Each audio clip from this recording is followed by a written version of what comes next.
Good afternoon. This open meeting of the Board of Appeals is being conducted remotely pursuant or hybrid pursuant to Chapter 2 of the Acts of 2023. Ensuring public access does not ensure public participation unless such participation is required by law. This meeting will feature public comment. For this meeting, the Board of Appeals is convening by video conference and in person using the Zoom app as posted on the town's website, identifying how the public may join. Please note that some attendees are participating by video conference. Accordingly, please be aware that other folks may be able to see you, and if you are joining us via Zoom, take care to not screen share your computer. All supporting materials that have been provided members of this body are available on the town's website unless otherwise noted.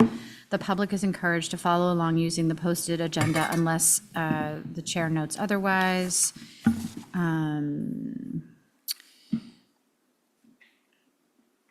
So my name is Susan McCarthy. I'm sitting chair of the Board of Appeals. Please permit me to confirm that all members are present. Okay. John Brescher? Present. Joe Marklinger? Present. Is Michael O'Mara on Zoom or coming or? He said he would be here, but I don't see him on Zoom. Okay. Whose? You have Michael's, and this is yours, just in case he shows up. No, he has one. Oh, we have an extra. Yeah. Elisa Allen? Here. Lisa Botticelli? Here. And Mark Poor? Here. Okay. And Jim is not coming. Jim is hopefully going to be available for the third item. Oh, okay. Okay. Staff, when I call your name, please respond in the affirmative. Billy Saad? Here. Okay. Okay.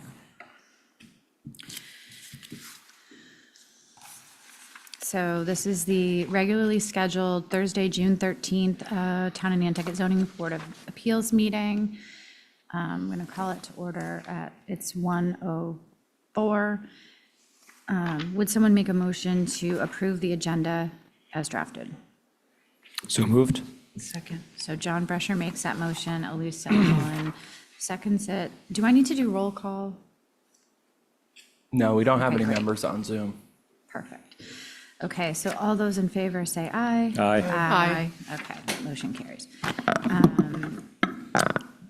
At this point, we will turn to our public comment section. If there's anyone in the audience or on Zoom who has a public comment to bring something to our attention that is not anticipated or listed on this agenda, now would be the time for you to speak.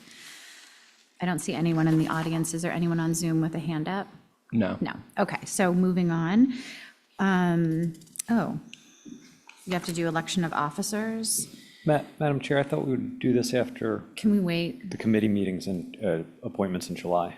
And let's wait. We don't have, since we don't have Jim and Michael here, so do we need to take a motion to punt that down the line? No, I think we can just move, if we don't deal with it today, it can go on the July agenda. Great. All right, let's do that. And also, can we bump the approval of the May 9th minutes as well? Okay. Yes. Great.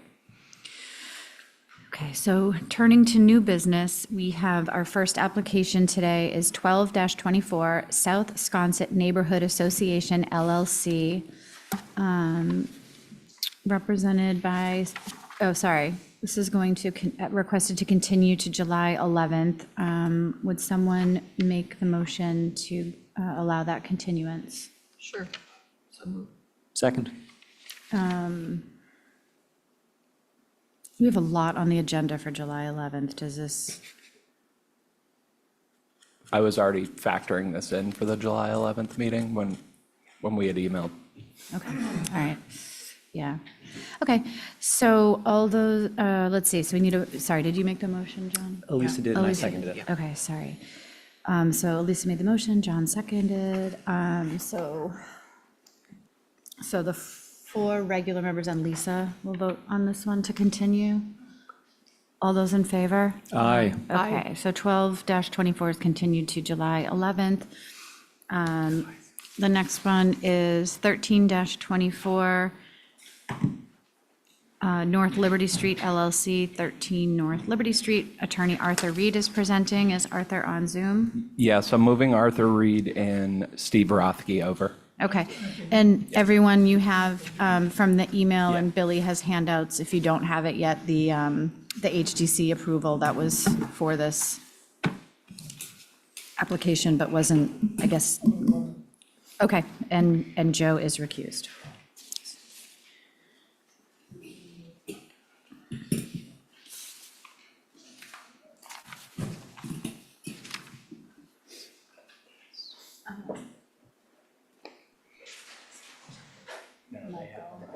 Okay, can you hear me, Madam Chair?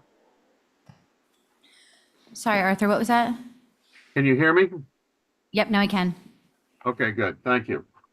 For the record, Attorney Arthur Reade, representing the applicant in this matter, North Liberty Street LLC, which is owned by the Barsanti family.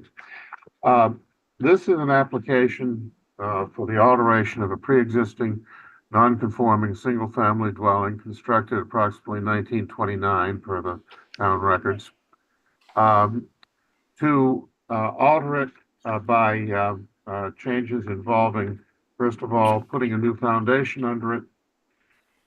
Secondly, removing a deck that, well, let me go back to what the nonconformities are on the property.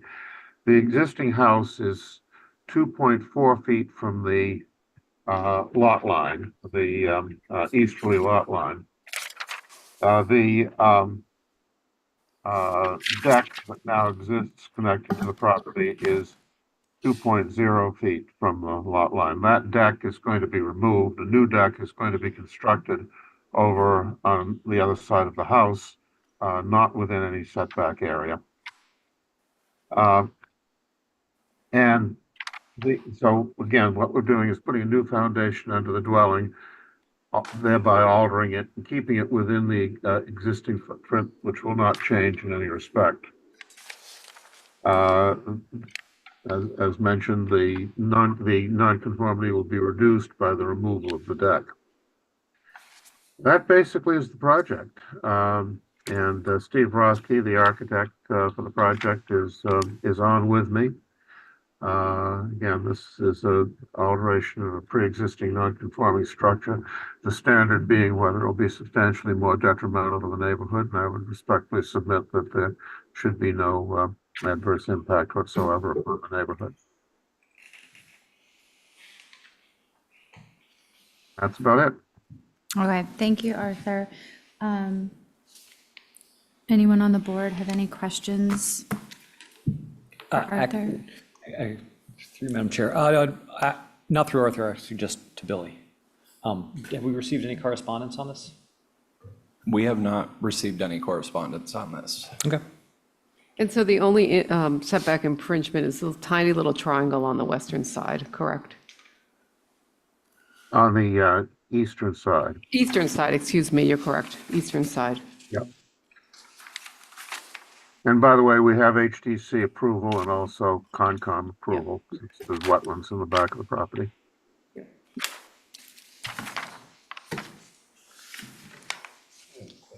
Sure, Michael. Can you just lean forward? The guy from NTV said it's really hard to hear you. Or just pull your microphone Sorry. forward. No, it's okay. I think I read, I could be on the wrong application, that the actual encroachment will be less when the house is finished because the deck is going to be conforming? Yes, That's it's going right. to go from 2 feet to 2.4. Can we let the Still applicant? non-conforming. Still not conforming, but better than it is. But the deck, obviously, is a deck. The new addition is 2 stories. Yeah.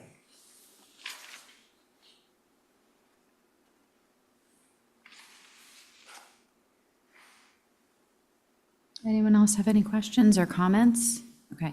Is there anyone in the audience who wish to speak about this one? No. Is there anyone online who has a hand up about this one? No, there are no hands up online. Okay. Well, Can I make a motion? sure. I would make a motion to approve this as submitted.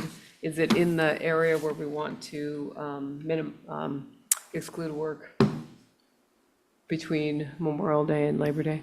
Yeah? There are suggestive findings and conditions in the staff report. Okay, so why don't I, so,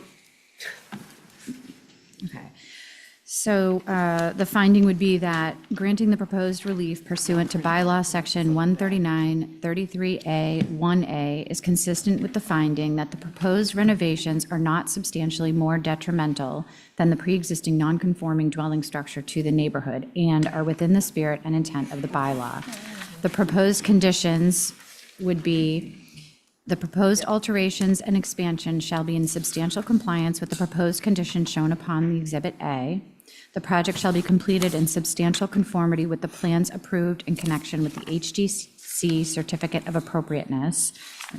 There shall be no exterior construction allowed between Memorial Day and Labor Day of any given year for the work contemplated herein, and there shall be no further alterations or expansions of the structure within the 5-foot required side yard setback area without further relief from this board. Arthur, do you have any objections or comments on those proposed conditions? No, I'd read those conditions that are in the staff report, and we're completely agreeable to all of them. Okay. Lisa, would your motion, I'll include those conditions. okay. Does anyone have anything to add? Just a question. Sure. Since the building is 2.4 feet from the property line, should we have any language in the decision regarding maintaining the soil in that area? You mean the over excavation, like putting in Yeah. shoring along that property line to prevent I caving don't know in? if it's a crawl space or a full It's basement. but- full basement, so Yeah, yes, I it's- think that's a good point, Michael. Okay, so we could add a condition 5 that would say, Protect the property line. okay.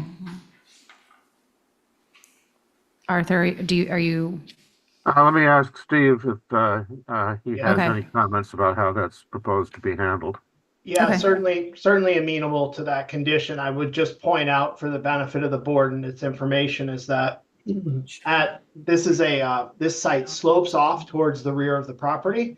So at that particular corner condition where new foundation will be 2.4 feet away from the easterly property line, the foundation is approximately half above grade at that point, and that's part of the HDC approval. So just for your own clarification, this is not like an area where we would more typically see an 8 or 9 or 10-foot excavation along a property line. It'll probably be about 4 to 5 feet. okay, thank you for clarifying. Could you also clarify the depth of the foundation? Sure. Steve Rothke, could you please, Elisa Allen's asking if you could clarify the depth of the foundation? Is that correct? Yeah, I'm estimating at this point that we're going to be digging to bottom of footing would be approximately 4 to 5 feet below the existing grade that's there today. Is that And- technical Yeah. enough or? And Steve, excuse me, through you, Madam Chair, that's at the northerly most part of the new addition. It will be a little bit deeper at the southerly, but you're further away from the setback at that point. That is correct, that the area in question, at least as viewed on the basement floor plan, is really the upper right most part of the proposed plan, is where that excavation to a depth of 4 to 5 feet would happen. The other height of that foundation wall is well above grade at that point. I still think that having some precautions makes sense if you're amenable to it. Yeah, It by can't all hurt. means. If there is a problem, Yeah, the- exactly. The neighbor's going to come in here and not be happy with us. Yeah. So what language do you want in that 5th condition? How would that read? Well, I mean, they can decide what's necessary at the time of digging, but I would say that if they have to reinforce that with plywood or whatever it takes. Sheet metal. Right, can you Yeah. just say the precautions need to be made to ensure Against erosion. against, Along caving that in along property that line. property line? Yeah, happy to agree to that, and we would want to take those steps anyhow. And whether, I think we could use the word shoring, whatever kind of shoring we deem sort of necessary to retain that amount of earth, is what we would do. Okay, so, Sounds good. so take, applicant agrees to take precautions to provide necessary protection and shoring. Or shoring. In the area of the excavation along the setback intrusion. Silly property. I think the legal concept would be to provide lateral support. Yeah. Lateral support? Okay. Yep. All right, Billy, you got all that? Sure. Okay, Thank God for YouTube. yeah, okay, so, so the applicant agrees to a fifth condition to provide lateral support along the property line as easterly, as discussed. Okay. So Lisa's made that motion. Do I have a second? Second. Elisa, okay. So if I don't have to do roll call, I'll just do the 1, 2, 3, 4, wait, 1, 2, 3, 4, 5, right? Okay, so all those in favor say aye. Aye. Aye. Okay, so that passes unanimously. And the voting board was John, Michael, Susan, Elisa, and Lisa. Billy, do you happen to have an extra copy of the staff report? Oh, great.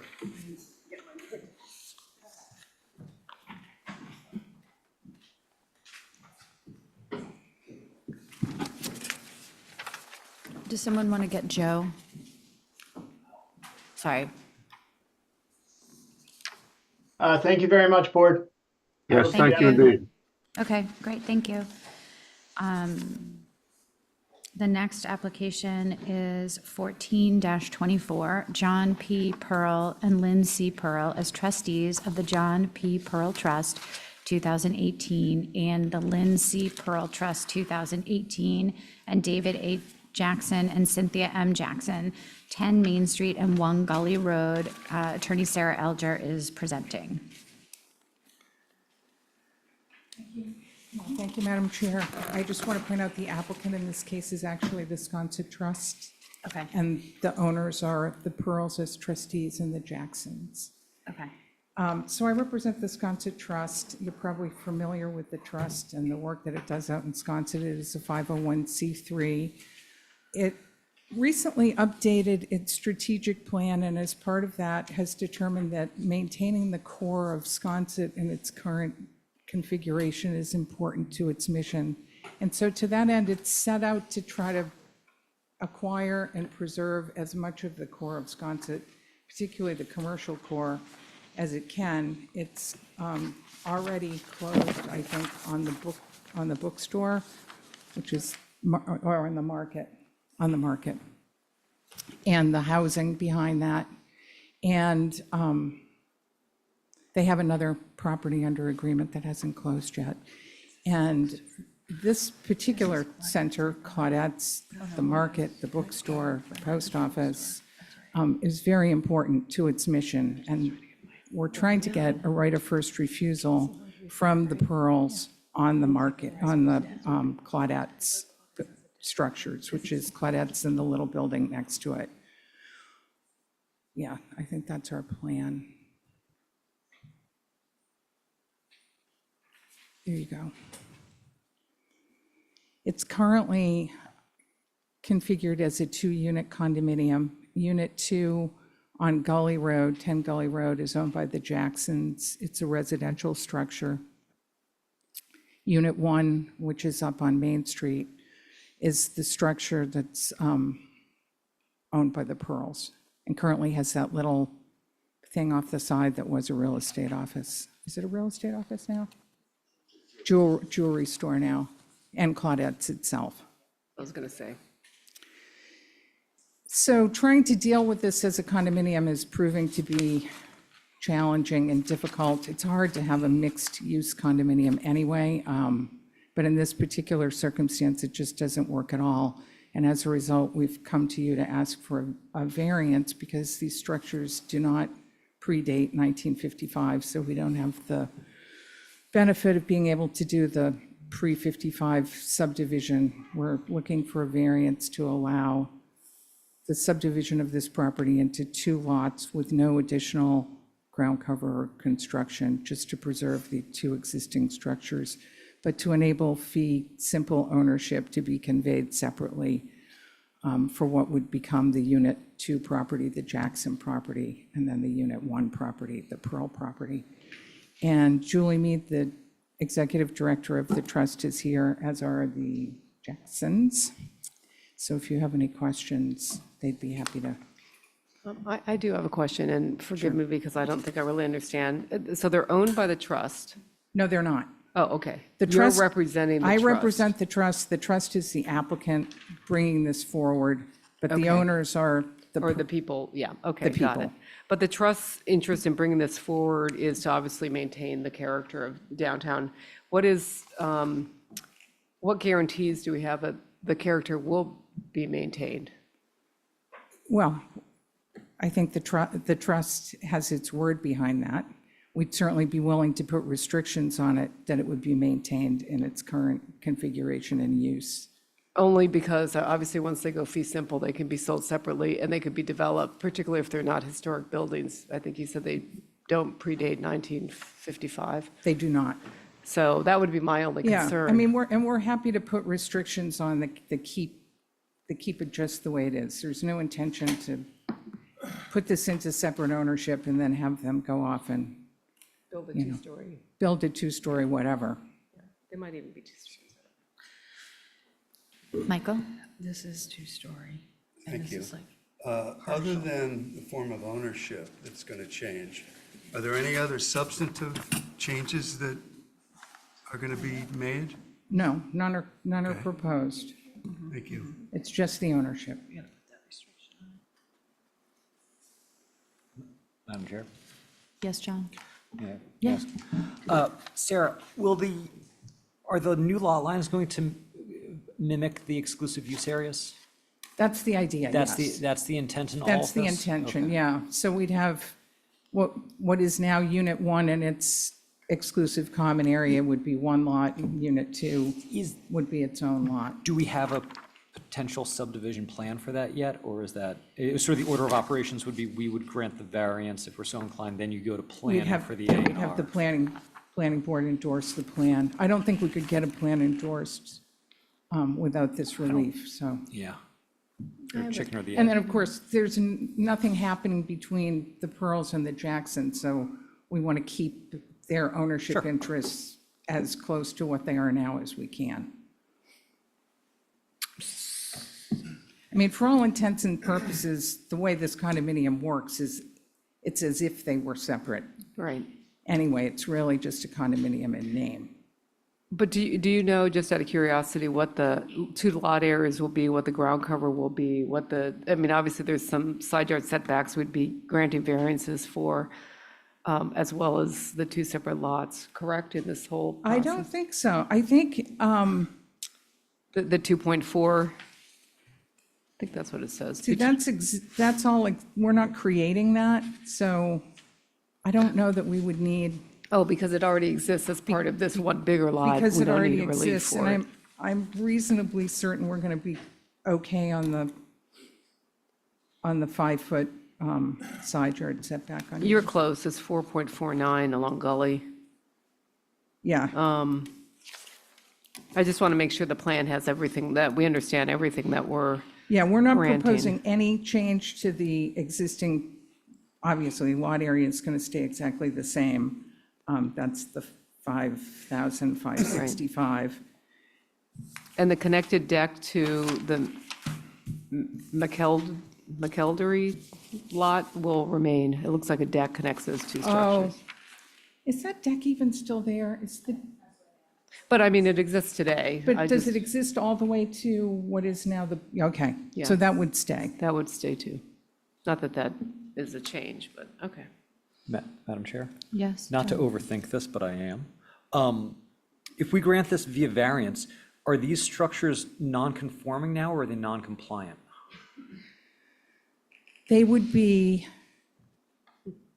they would be conforming to the variance, they'd be non-compliant, but I don't think we could get a special, come in and get a special So I mean, permit. I think any condition, if we were so inclined, is obviously any further expansion, anything you do to these is going to require board relief, but It would it's an interesting point I because I'm not think it sure would what status require they a have. variance, and you could certainly Yeah. provide that. Yeah, I mean, the idea is to keep this exactly the way it is. That's the absolute goal of this whole operation. Madam Chair, Yes, Elisa? are there any abutters or have we gotten any letters, any comments? I'm not there yet, but Okay. Billy, do you want to answer that? I'm not ready to go We to the did public receive yet. comments. Hang on one quick second.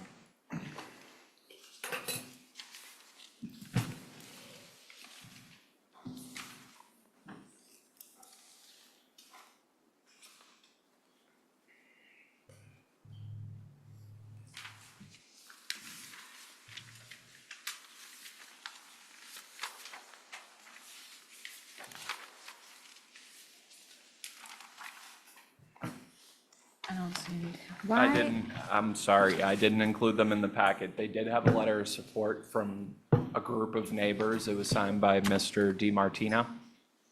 That was the only piece of correspondence I received.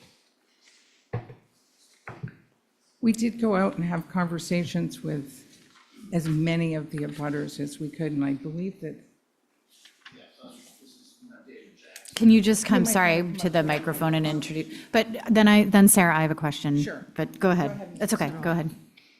Yeah, just last week, I went door to door to all the residences that were on the abutters list. And while very few people were there, I was able to speak with 4 individuals representing 6 of the properties on the abutters list, and none of those 4 had objections to this variance. Okay, so why, I get that it's difficult or challenging to keep it as a condo, but, and I get why it would be advantageous, I guess, to have it as fee simple, but what's the impetus for coming now to change that? I mean, I see the thing about the right of first refusal, but. That's what's driving it, because there's rights of first refusal inside the condominium documents as well. So we have to try to deal with that. So is the thought that if you don't get it out of condo ownership now, that if one of the units sells to a non-friendly party, then the Sconset Trust won't be able to purchase it? Correct. And it will go out, okay. Yes. And so one of the units is on the market now? No, but I think the trust is attempting to be proactive and get out in front of properties before they get on the market. Because they don't want properties, for example, the Chanticleer almost slipped away, what was that, like 10 years ago? If it hadn't been for a couple of people who stepped up and it's triggered like an old, it was very complicated, but that would have become a home and compound and. Yeah, okay. And this is, So we're sorry, trying is to this avoid that. registered land? It's unregistered. Unregistered, okay. So they'll still remain, and sorry if I'm being obtuse, I just, No. so they'll still remain in the current ownership, the condos will remain owned by, in fee simple, now owned by the people who own them now. There's no plan to sell, but your client will have the right of first refusal if either owner decides to sell. The Pearls decide to sell. I don't necessarily know that they want the single-family home. It's all about trying to get Claudettes, right? Basically, making sure that Claudettes remains Claudettes. And so the other home you don't The care other about. property is a single-family home, so it's not currently housing, it's just a residential. So it could just sell and you guys don't. Right, because it has no basis in maintaining the commercial character of the downtown neighborhood, Correct. yeah. Correct. And that owner has no objection. That's right. Yeah, Does this qualify as a variance? well, that's what I'm trying to figure out. I mean, I don't think it does. And secondly, if we give it to them, you're gonna have everybody that has a condominium is gonna come in and they'd rather have fee simple. There'll be a Well, line out the I yeah, don't door. think but I that's think, necessarily true. I think you could distinguish this from a lot of condo situations. Through you, Madam Chair, maybe we can ask Sarah how this does qualify as a variance in your It might, My- well, interpretation. well, I think it's unique in that it's a mixed-use, commercial, residential condominium in an area that's almost strictly residential.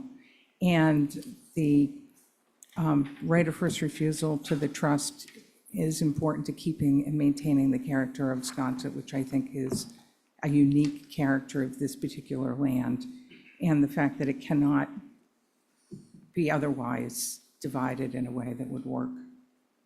And through you, Madam Chair, to Joe, I think I have less of an issue of that if they're willing to put a restriction in that there will be no changes to the architectural characteristic of these buildings, because that's something that we could use if anybody else lines up. Say, yeah, subdivide, you can't change anything.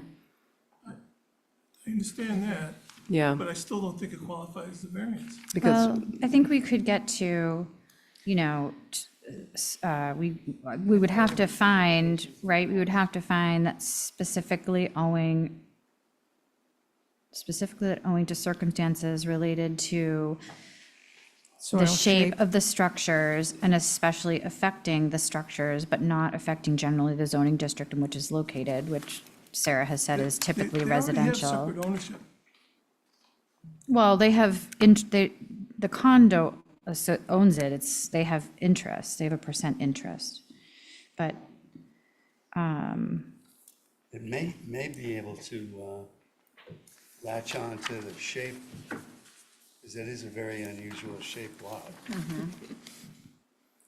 I don't think there's any soil conditions that are unusual up there. No. no, Madam Chair, may I just ask a question? of course. I'm just curious about this little bump out on the side that was a real estate office and is a jewelry store. Does that,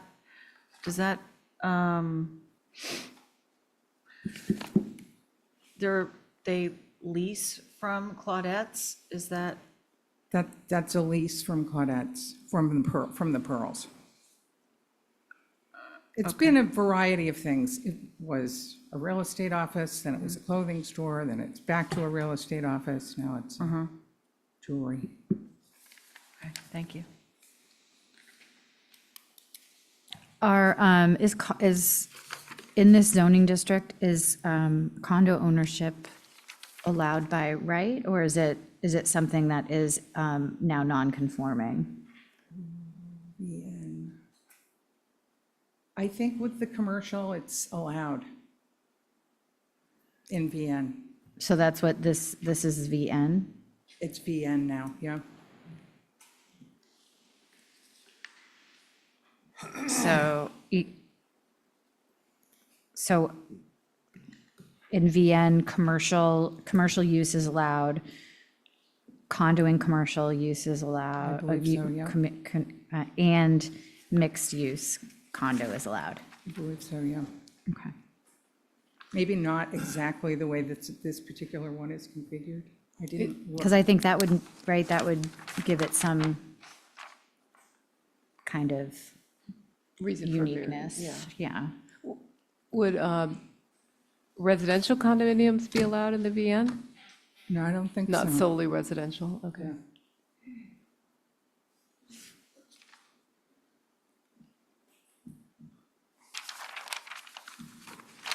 Are you looking, Billy, to check? Yeah.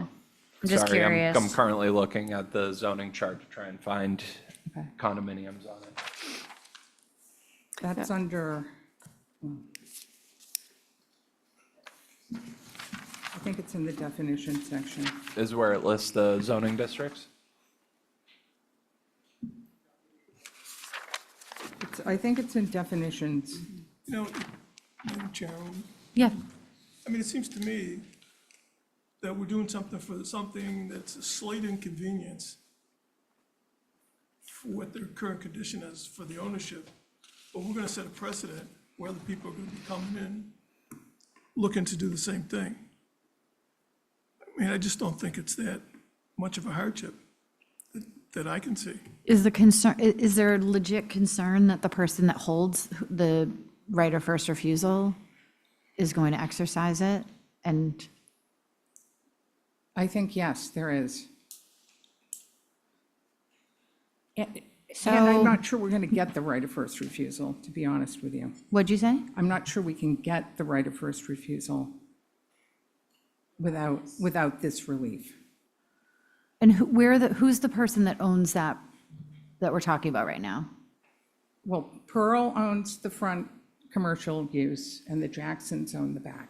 But I mean, where's the person that's holding this right of first refusal?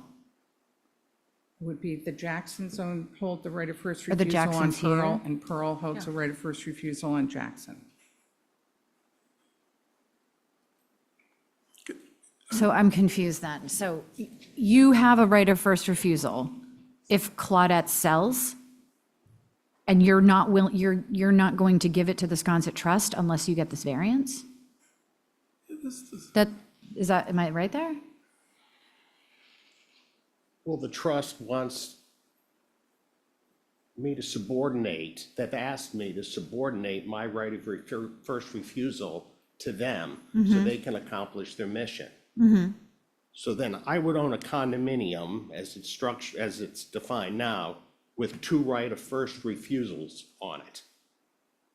If I were to go and sell, I've got a condominium which nobody understands to begin with, and then I've got 2 rights of first refusal in front of a potential buyer. And that's not something that I'm willing to do, because that's a financial hardship. That's going to limit the number of people that would be interested in making me an offer for my property. And you have the single-family residence? I have a single-family residence. And so but you have no plans of selling? No. So why don't you just amend your condo docs to change the rights of first refusal and grant a right of first refusal in the condo docs to the Sconset Trust and get rid of the right of first refusal, so then it's only one layer? Well, we could try to go down that path. The problem is that then down the road, when the Sconset Trust exercises this right of first refusal and owns Claudette's, it's now in a situation where it's in a condo with a residential owner. It's just would rather have it be separate as part of its mission and part of its other properties. That's the whole reason for doing this. May I ask? Sure. I'm seeing what I think I'm seeing, it's teeny tiny. What work will be done to either property if this is granted? What will happen? I see proposed parking, so That's old. Oh, it is? Yeah, that's the condo plan of record. Okay. the floor So does that parking spot exist right now? No. Okay. So are there any alterations to either property or structure planned at this time if this were to be granted? No. Thank you. No, we basically have a plan done along that demarcation of limited common area and then remove it from the condominium provisions and do release deeds back and forth between the parties so that Pearl would end up with what was Unit 1 and Jackson ends up with what was Unit 2. So again, sorry, I'm harping on this. So if this doesn't happen, if Claudette's sells, the owners of the residential unit have the right of first refusal. Correct? Do you plan on purchasing Claudette's? I mean, so then it would go, so then the Sconset Trust could buy it then? You just want the right of first Assuming refusal? no one else has bought it, that's correct.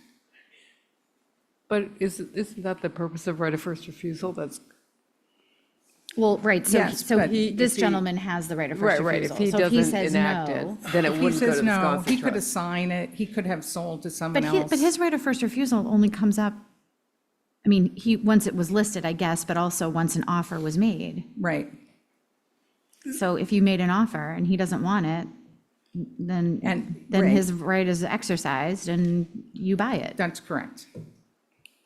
Unless someone else has already bought it. How would But somebody can't you else make a have bought deal it? with the people that own it instead of having to do all of this? Well, you'd think so, but no. They don't want to give you a right, they don't want to give you like a, no, okay. So, but even if we go into, so then how do you get the right of first refusal if if the condo goes away? Because the Pearls will grant us a right of first refusal. And that's the people that own the That's Claudettes. the people who own Claudettes. They won't do it without you successfully getting it out of a condo. Our current deal involves getting it out of a condo. We'd have to try to renegotiate, but then we'd be behind the Jackson right of first refusal and potentially would lose the property that way. Unless they decide to give up their right of first refusal Correct, or assign it to you. correct. Okay. But they could assign it to One someone follow-up. else. Okay, please. Yeah, sure. What, I don't see the Pearls represented here. We don't have a letter opposing this or in support of this from the Pearls. Oh, they're in support. They they- signed the application. So they want this as well. Yes. Yes, Okay, thank you. yes, they consented to and are part of the application. I don't know if they're not here, right? No. Okay. Yeah. Does anyone on the board have any? Well, it's not a variance. It's not worthy of a variance. It just isn't. I mean, this is all real estate business, who's fighting for refusal, I don't want it, maybe something, it's not what a variance is for. It doesn't qualify. I respectfully disagree with that. I think it's their right to ask Oh, no. if our government is structured that they need relief from us to do what they want to do, then it is within our purview. And they, for their own personal reasons, and I don't think we're setting a I don't want to go precedent. back and forth, but the variance has specific guidelines. I don't see where anybody has said how they make that. Is the shape, topography of the, Well- of the lot, or some special hardship? There's not much of a hardship that I That's want your fee opinion, simple but instead that's of your a opinion. condominium. So, okay, Well, yeah. so let's, are there any other letters of support in the packet? No, I only received the one letter of support. It was signed by multiple property owners, and forgive me, I omitted it from the packet. You do have one hand I up was gonna say, online yeah. right now. Okay, so let's go to the, I just want to follow up with Billy. Were you able to find anything about the condo use in the VR? I couldn't find anything about condos in 139 that delineates what districts they're allowed in, so I did just text Megan and Leslie to see if one of them gets I mean, back because to I me. do think that the fact that they have a condo, commercial and mixed-use condo in an is- area in that an- doesn't, if it didn't allow, if it wasn't a Allowed there. by right Right. or, Yeah. then Then that- maybe we could find them kind of the unique. language for the variance. I don't want to say anything incorrectly, but I Okay, know let's wait and see. condos are allowed in ROH and Sconset Old Historic, so I don't see where they wouldn't be allowed, but Okay. I want to wait to confirm Okay, that. thank you. So I know you said we have one person with their hand raised, and then we can go back to the audience. Do you want to bring that person over, Billy, that has their hand raised while we're, Yes, we have Bruce Mandel. okay. Mr. Mandel, did you have a comment on this? He should be up on the screen shortly. Okay. Thank you. Yes, I just had sent a, Can you speak up a bit, Mr. Mandel? okay, can you hear me better now? Yes. Thank you. I had just sent a quick email message about the 11 Mississippi Avenue request. for a variance to put in a residential swimming pool. And there I'm are- sorry, Bruce. Bruce, we're not on 11 Mississippi right now. We're on the item before it. I don't know why you called on me then. I had nothing to say. Your hand has been up for about 15 to 20 minutes, so I'll move you back over and just wait till the next item. My mistake. I apologize. That's okay. Thank you, Mr. Mandel. Okay, so is there anyone in the audience that has anything to add at this time? No. Mr. Jackson, did you? No, sorry. Did you, Sarah? No, I mean, other than to say, my understanding is condos are allowed except between two single-family dwellings, duplexes in the ROH maybe, but where you have a mixed commercial use, I don't believe there's any prohibition. The prohibition against condos, I believe, is in the definition of second dwelling under 139(2). Okay. Okay, so that is not there. All right. Does anyone think that they'll have any other questions for Sarah, or should we close the? I do. Okay. So just for, well, maybe not a question, but, so ultimately, I can see myself to a variance on this. I can find the uniqueness of it.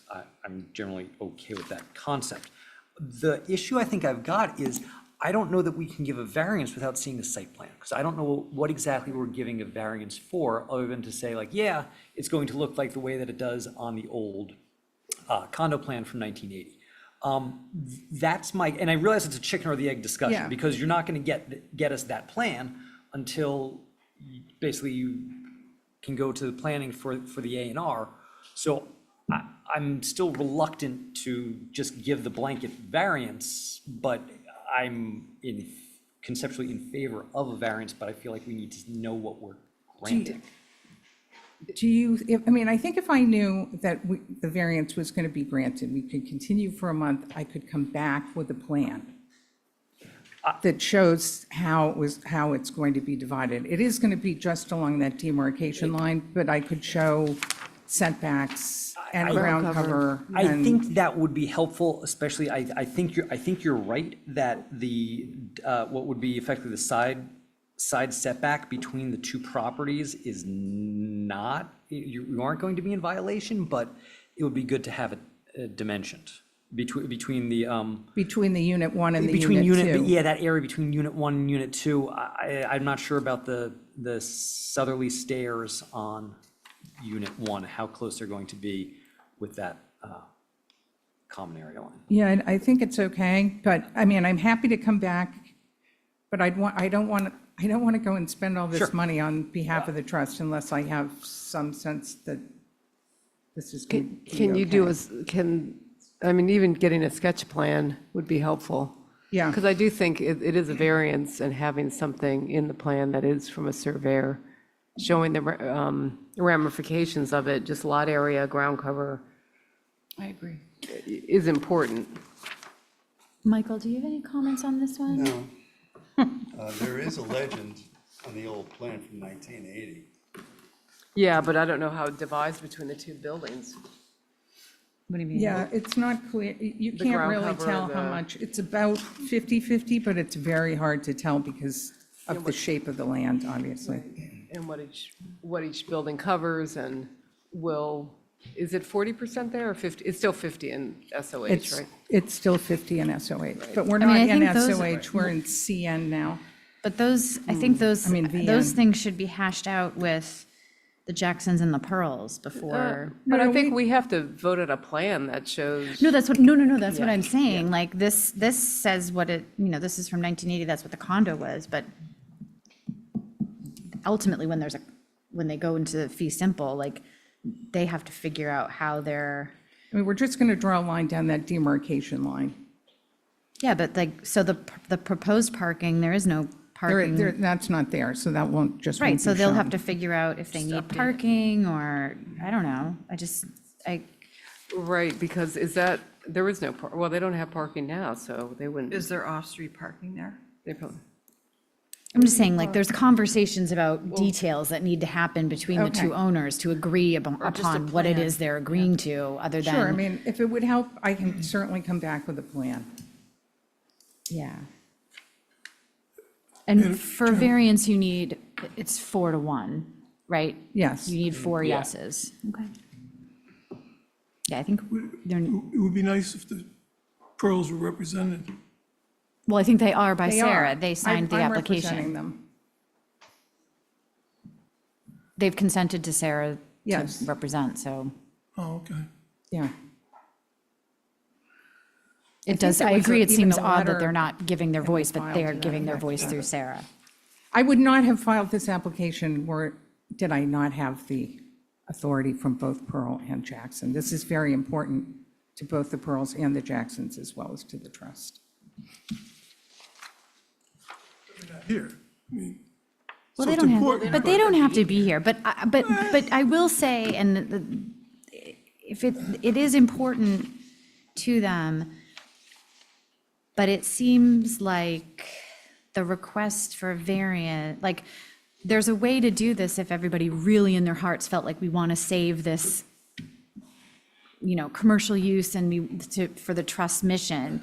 There's a way to do it without saying, you have to do this and get it to fee simple, or we're not going to give you the right of first Well, right, refusal, but because we really want to help you, but we really want to help ourselves too. But the end result is difficult for the trust to be in a condominium with, I'm not saying in a condominium with the Jacksons, but with whoever might end up with that. Because the trust is then going to own Claudettes and lease it out to someone and have to manage and be a landlord and be a Correct. part of a condo association. It's going to be difficult. Well, Yeah.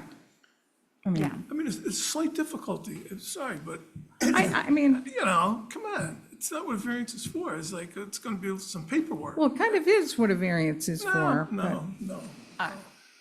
Anyway, Well, so it looks like what members would want to see more information about how it's going to be divided.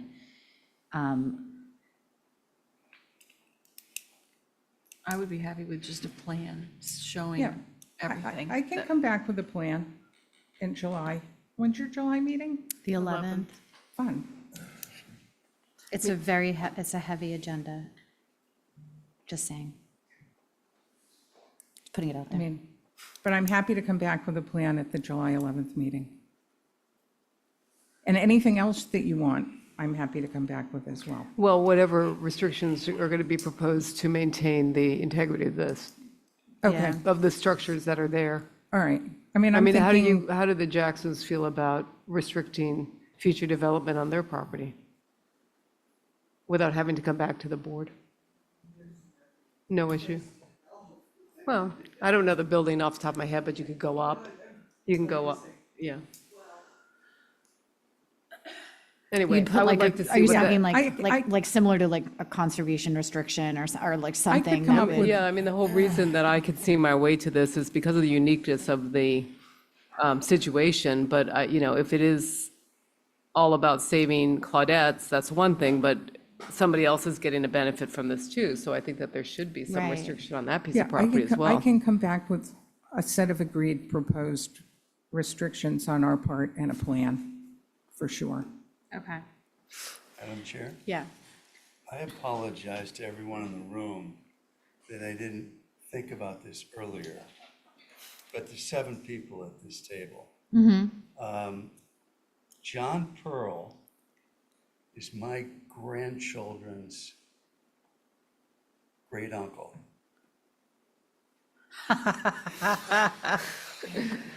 So for that, I'm happy to recuse myself. A little late, but I don't think there's any harm done to the applicant. No. Unless I have no objection to Okay. you sitting, or, Yeah, I think Somebody else might I think have a that's a problem. pretty attenuated yes. connection. well, let somebody, Okay. Mark, Yeah, okay. That means I'm recusing from everything in the future on the island. Okay. All right, Michael's out. thank you, Okay. sorry. That's okay. So can I make Sometimes things like bubble up to the surface Yeah. as you start talking about stuff. should we make a motion to continue? It looks that way. So are you making that motion, Lisa? Well, I don't know who's sitting. Oh, all right, so I was thinking it was gonna be just the the 5 regular members, but since Michael is out, and Lisa, you've been participating in this discussion heavily, I'm just gonna slide you in that spot. Then I'll make the So if motion. you wanna make that motion, that's fine. All right, so Lisa's made the motion to continue till the July 11th meeting. Would someone second that? Second. Who is that, John? Yep. Okay. And plan and proposed restrictions, anything else you want me to come back with? Hat in my hand and. Anything else, guys? I would just think as much information as you can about how Okay. this is actually going to be safeguarding this specific use Okay, and celebrated, protected, whatever, commercial. will do. Okay. Okay, thank you. Okay, so voting is Joe, John, Lisa, Elisa, and myself. So all those in favor of granting the continuance till July 11th, say aye. Aye. Aye, okay, so that carries. Okay, thank you. Madam Chair, we do have Jim Mondani on now. Oh, okay, good. I just need a quick second to make sure the camp counselor knows my kids can ride their bikes home by themselves.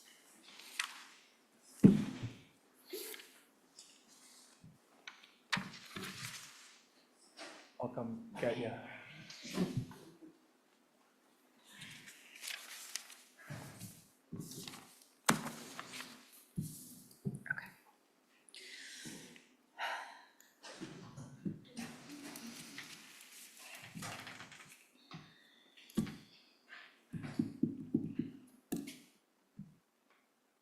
Yeah, there's a lot of conflicts.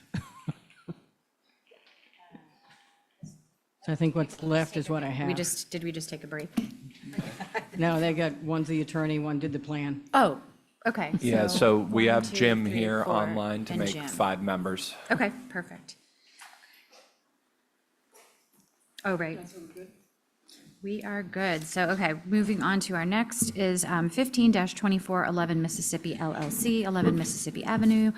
Linda Williams is presenting for the applicant. We also have an email, just so you guys, everyone knows, from Mr. Mandel, which he referenced earlier. I printed a copy if nobody has one. Which I Just- haven't seen, so Oh, well, you can, it's just, well, whatever. I know the routine. Yeah, okay.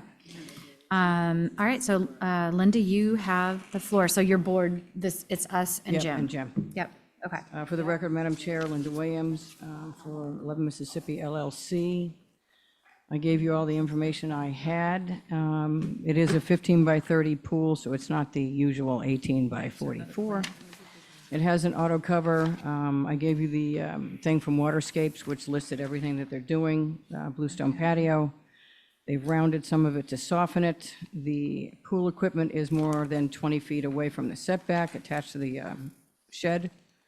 There's quite a buffer around this property if you want to look at the aerials that I submitted, because there are also unimproved paper roads that abut it, which even sets it off further. And then I gave you the relative distances from the closest house. And I don't believe the abutters have said, the actual abutters have said anything. I know there've been some questions. You can ask Billy. They called in, and I'm not sure what the results of those conversations were with your staff. But it's pretty much the usual conditions. The lighting, it's very dark there, and they want to keep it that way. The pool is quite a distance away from any house, as well as the setbacks, and standard conditions, which they're happy to abide by. And the HDC's already approved it. They approved it with the screening, and I believe the dissertation that they sent in labeled what the HDC required from the cul-de-sac, which is the access to the north. There is no access from the south, east, or west. It's primarily from that cul-de-sac up on the map on the board there. And the HCC always puts on their HCC certificates themselves, not visible at the time of inspection. So it's actually behind the house, away from the cul-de-sac, so it can't be visible anyway, but they agreed to plant right along the cul-de-sac to block any visibility, but it's actually on the south side of the house and not the north side where the access is. So anybody has any questions on this one? I seem to be the pool person from Mattocket. I have another one coming in July, a revision. Is the equipment enclosed? Yeah. 4-foot natural weather board fence. Oh, just a board fence? Yeah. Attached actually to the shed. If you look, Lisa, on the map up on the board, the little black mark is where the pool equipment is. Madam Chair, if I may add, the applicant did submit conditions, and I incorporated those into the staff report based on the standard conditions that we typically issue. Okay, thank you. And just so you know, it's a little confusing on the map and parcels because they bought 2 of the lots from the town, which is why the lot looks like it does up there on the map. On the north. Northeast side, yeah. So it's a 22,000 square foot lot.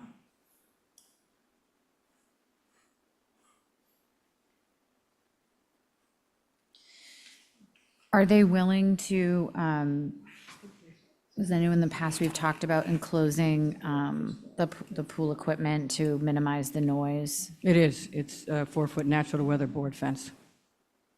Right, but that's not like, And they're over 100 feet, I believe, from that abutter over there and several hundred feet from the other ones.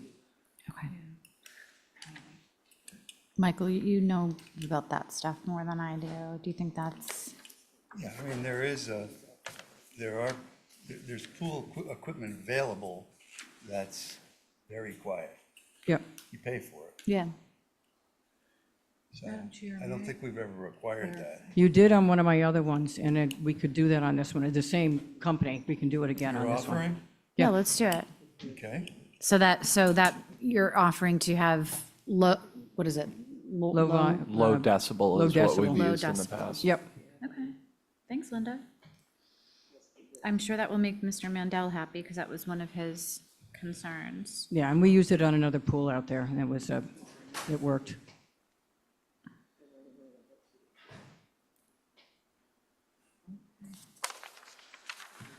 Okay. May I Yeah. please- Sure. Linda, can you come and show me on this little What plan? page is that? This is 29, page 62. 62. I'm not getting how this is this. With Tennessee Walking. lots right here. Yeah, Those are the 2 but what is, why is this? This is a 200-year-old or 100-year-old land court plan, so things have changed since then. A lot of these have disappeared But why is this blue?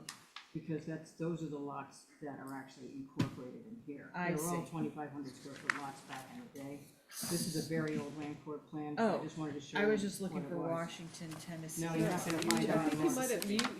You circled the wrong areas. Yeah, I think so Okay. too. We're further away. These are the numbers that were on the Oh, land We're court down plan. here, No, we're no, between those yeah. two. Mississippi, okay. Utah, Mississippi, These are the Utah. numbers that Yeah, are yeah. actually on the land court plan, so if it was Okay, over here, it's- that's fine. all right, I But just- the numbers, I all the was roads have confused. disappeared on that side of Mattocket Road.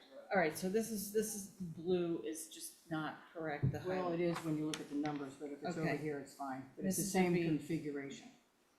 1, 2, 3, Then 4, take this, 5. plug it in here. See all the little Yeah. You just gotta go to the Yep. right avenue. Okay, Yeah. I just need to, okay. So it's Yeah, it goes 3 between- over. It's not. Utah.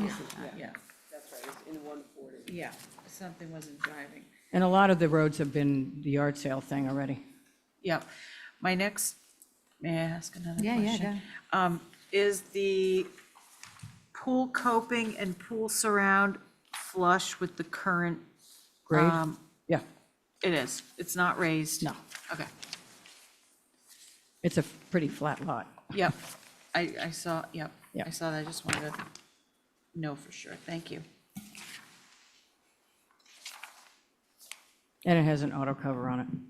That was my next question. Okay.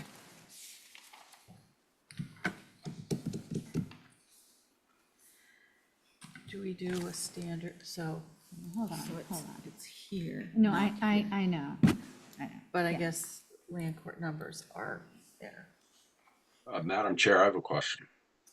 Yep, Jim? Linda, is there any landscape lighting in addition to the pool No. lighting? Okay.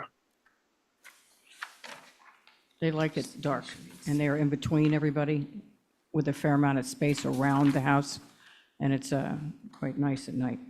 Is that listed as Good. one of the conditions? Yeah, no landscape lighting involved with the pool. I think it's one of the middle conditions. Well, unless we approve it, I guess. It's the, Yeah, no, they don't have any intention of that. And Madam Chair, through you, the conditions in the staff report, number 4, it does say, in the future, any proposed landscape of lighting relating to the pool shall be reviewed by the board at a public hearing. Yep. Yeah. But there's nothing proposed at the moment. I'm sorry, were you talking to me, Billy? I read condition 4 in the staff report, which it limits the lighting that's not currently proposed and any future proposed lighting. Okay.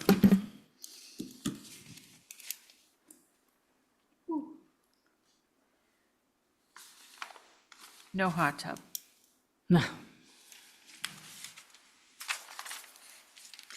Okay.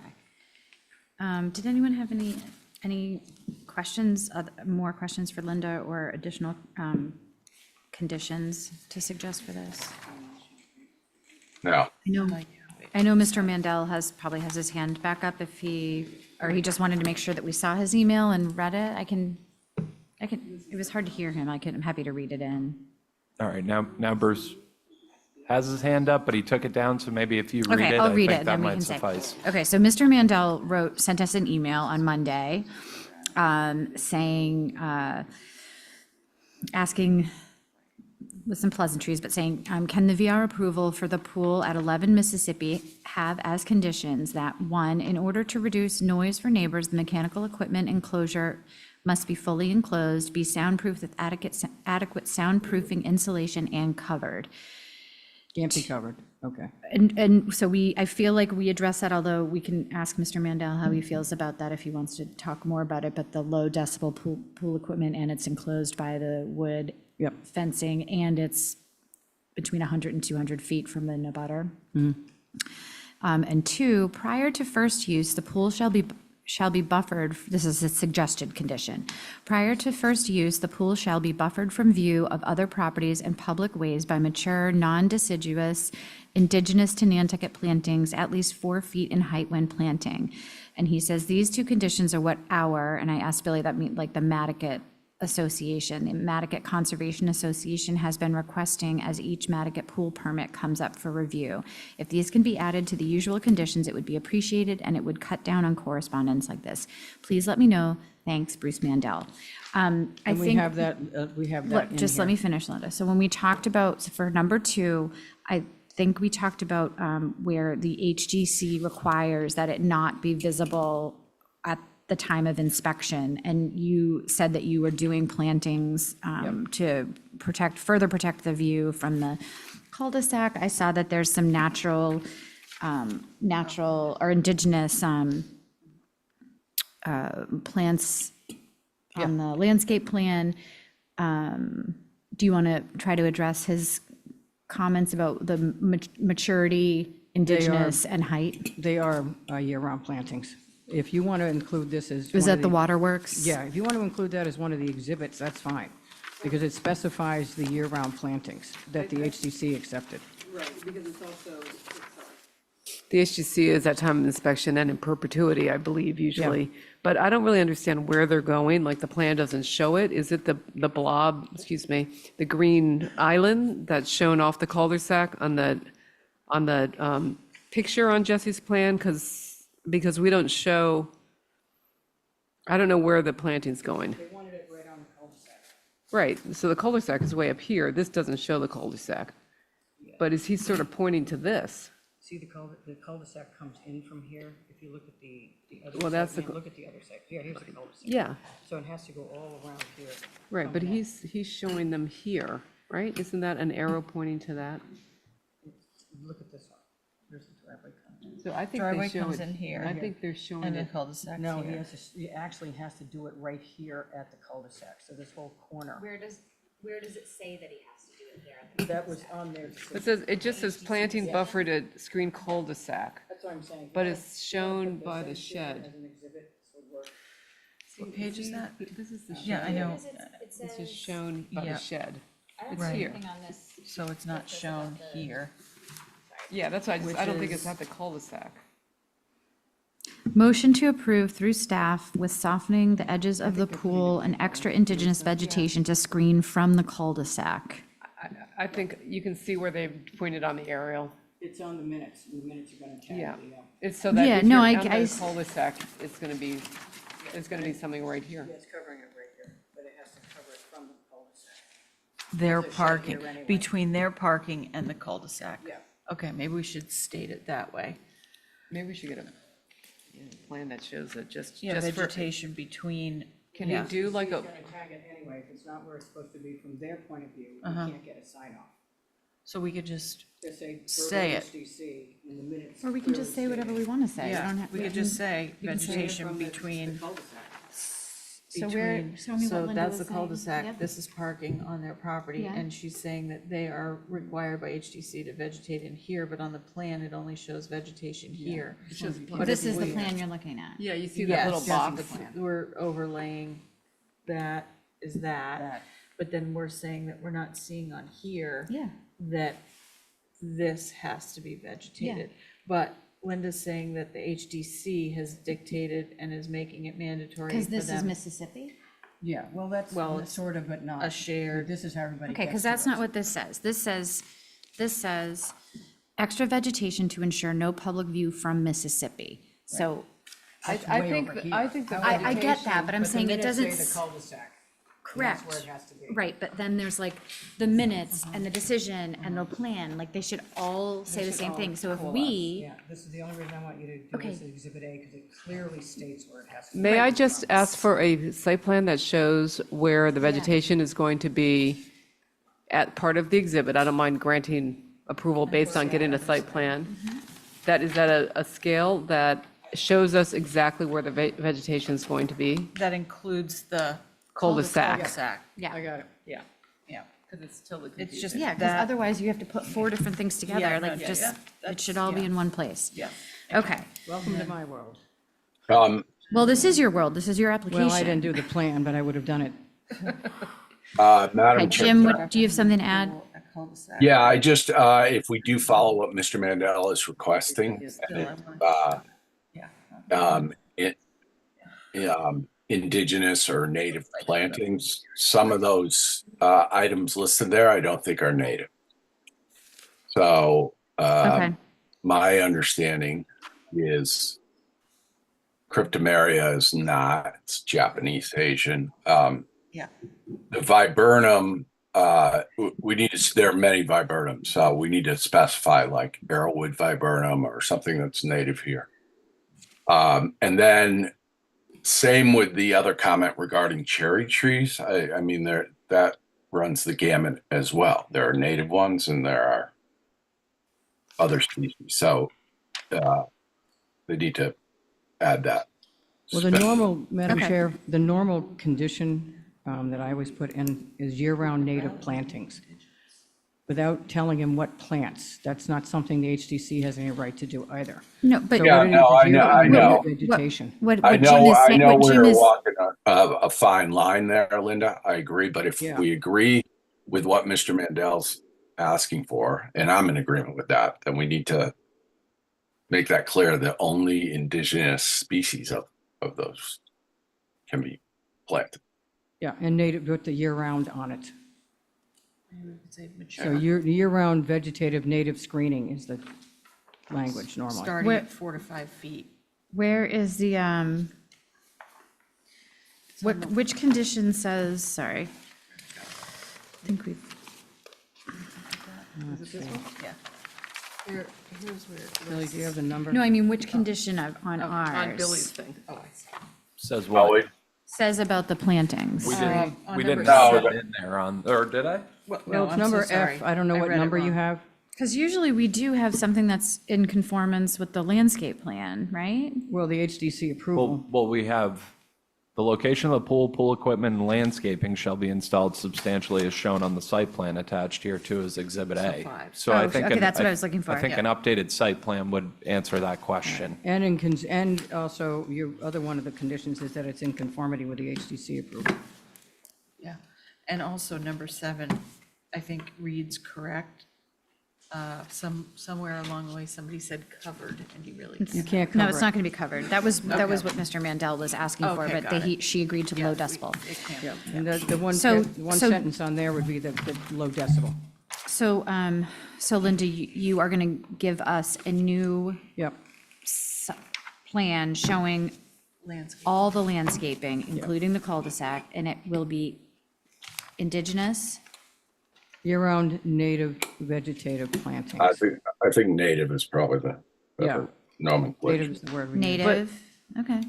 May I also add that page 62 gets submitted with the updated, highlighted? Well, that's not really material, it's just something we pulled out of the file. Is it- it's not- It it's not- says the right thing, Linda. It's just, you Yeah. just highlighted the wrong It's not block. relying Yeah, on okay. that, it's just, No, we it's gave not- you the old plan. Yeah. These are non-deciduous, correct? The That's what it vegetation? said. Yeah, it should be non. Not, I don't like the term year-round because that doesn't specify. I mean, I understand what that means. The leaves don't stay on year-round, but let's just say non-deciduous. And do we specify a size? Normally you don't, but, Well, you got to be able, I mean, they should be at least 6 feet tall. well, they don't, because we can't even get an inspection if they're not tall enough to block the pool from the cul-de-sac. That's the only visibility they have. But we usually don't do a height, because some of this stuff grows very quickly, and it's planted at a certain time of the year when we're under construction. So Well, it's by a the hard time thing- they come and look at it, it's grown. I know, it's a hard thing to rely on the HGC inspection for our issues as well. But if everybody's comfortable doing that, that's fine. Well, I think a minimum of 4 feet is, I you agree should with have that. that. I don't see what would be wrong with that. Just so Minimum they're of not 4 starting feet? out with Yeah. plants that are this big, and then all the abutters are upset about Okay, it. so that condition 5 would say the location of the pool, pool equipment, and native non-deciduous minimum 4 feet plantings shall be installed substantially as shown on the site plan attached hereto as Exhibit A, and you're going to update that site plan to show Yep. where all of that is going, including the screening the cul-de-sac or augmenting the cul-de-sac. Okay. And then you got the low decibel thing, so that's 2 Yep. conditions, yeah. Yep. All right, do you want me to, all right, so. I got 'em. Do we have anyone else in the audience who wanted to speak about this one? Any other letters, anyone online? No, Mr. Mandel does have his hand up now. Okay. Well, let's go to Mr. Mandel. Hello, thank you very much, ladies and gentlemen. I'm pleased that you're considering the 2 suggestions that the folks at the local community are interested in. And I want to just remind everyone that the HDC's primary concern is what is visible from a public way. Travel. And blocking the view from the cul-de-sac is admirable. I just want to point out that many of the houses in Mattocket, including the ones that are nearby and neighboring 11 Mississippi, are what some people euphemistically call upside-down houses, where the living area is on the 2nd floor. And the purpose of having a 4-foot-high landscape area around the entire pool is meant to keep the view into the pool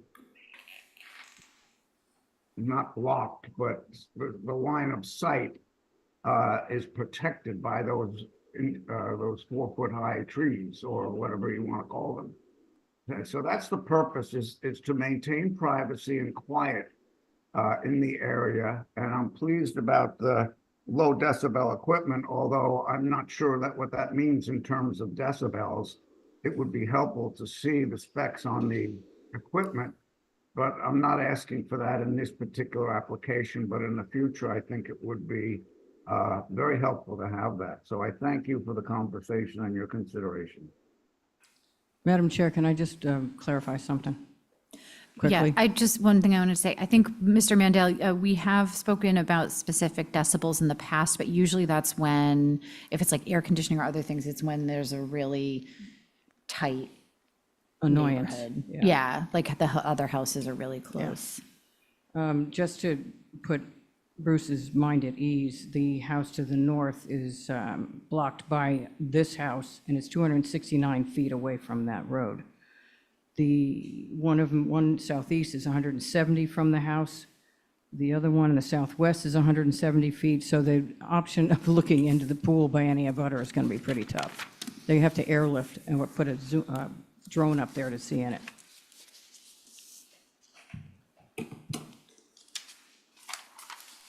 Okay, is there anyone else online that wanted to speak about this one? Okay.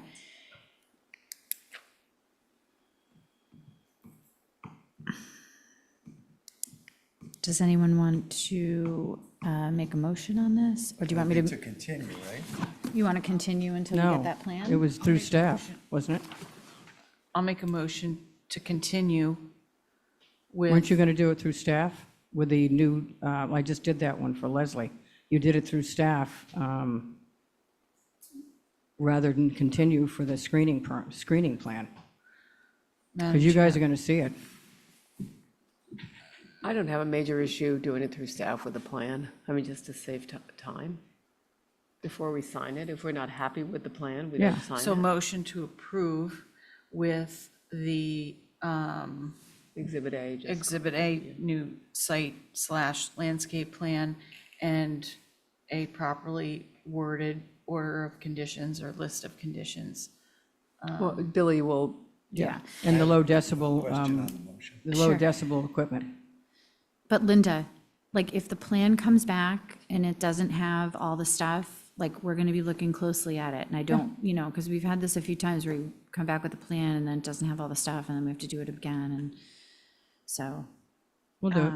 He has to do it for the HCC anyway. okay, It would have the 19 conditions on it, right? Yeah. 19. 19? I think you could say with conditions listed in the staff report and discussed at the meeting. And Yeah. discussed at the meeting. Okay. And edits discussed at the meeting. Yeah. That's my Jim motion. had, okay. Second that. Okay, so Elisa's made the motion, Michael has seconded it. So the finding would be that the granting of relief to allow a residential swimming pool having met the requirements for the pool use and associated mechanicals is in harmony with the general purpose and intent of the zoning bylaw. And the board finds that the proposal has met the standards as stated in the bylaw for the following reasons. The combined lots contain 22,000 square foot of area in excess of the minimum required of 20,000 square feet, and the pool and associated pool equipment will be sited in excess of 20 feet from any lot line, with the conditions listed in the staff report and discussed at the meeting, and the updated site plan. Can we be specific and say updated landscape and site plan referring to this Or an exhibit? updated site plan showing the proposed screening. Showing the Proposed entire, landscape. Yeah, yeah. because that's how we discussed it. Yeah. That's With what we the discussed. complete locus, including the Cul-de-sac. cul-de-sac. Yeah, so so that condition number 5 that we discussed, that I just referenced as discussed, is the location of the pool, pool equipment, and native, non-deciduous plantings, a minimum of 4 feet for landscaping, including the cul-de-sac, shall be installed substantially as shown on the site plan attached hereto as Exhibit A. Okay. Okay, so voting on this is Michael, Elisa, Jim, Lisa, and myself. Okay. All those in favor to approve with the site plan to come after, say aye. Aye. You have to do a roll call Yeah, because we you have got to do one a up roll there. Oh, I with have to with him? Okay. Jim's I was gonna, online. Anytime there's anybody up there. can I, I'm up there. so I was gonna ask, and I was actually going to call Jim's name. I was gonna ask if I had to do everybody by roll call Yeah. or just Jim. I'm not asking you, Oh, Linda. okay. I deal with it every day, so. Billy, do I have to do everybody? Okay. Yes, please do a Okay, roll call fine. with everyone's name. All right. Can you call me up there, Jim? What? Nothing. Michael? Aye. Elisa? Aye. Lisa? Aye. Jim? Aye. Myself, aye. Okay. Thank you very That much. passes, okay. All right, Billy, I'll redraft that.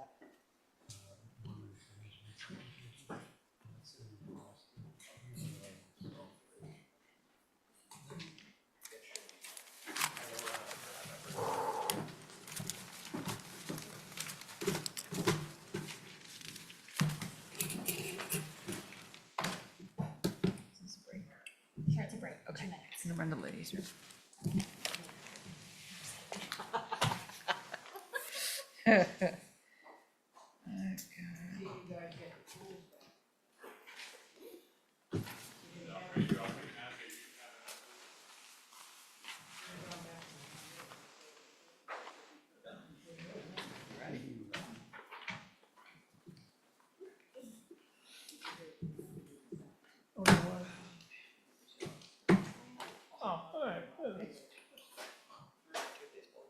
Yes, do you?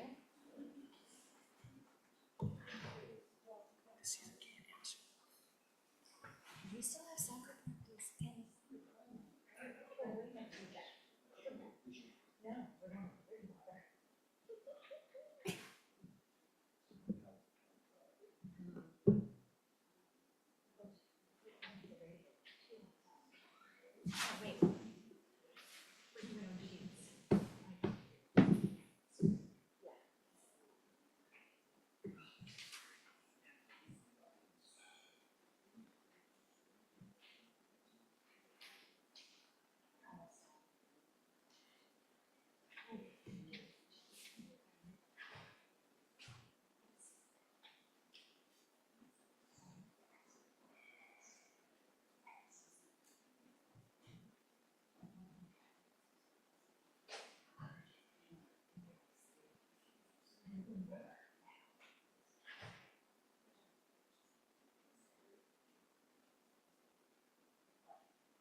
No, I just think Elise, Michael is, he's on the last, he's gonna sit in line, so that's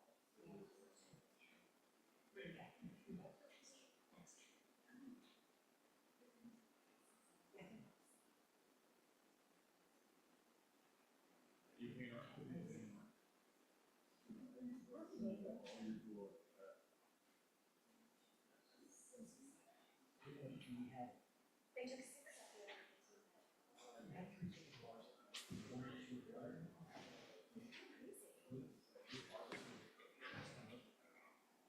Yeah, I mean, yeah, I guess yeah, that's what, I guess.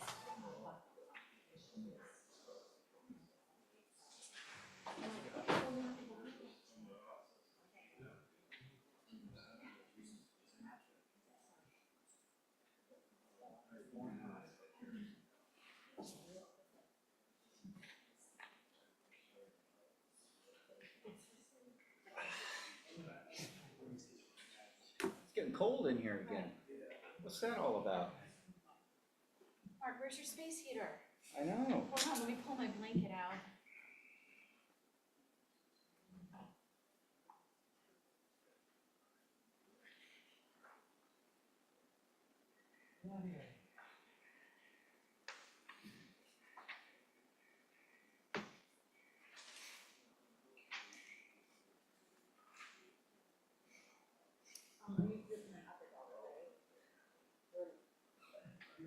Are you on the Emirates?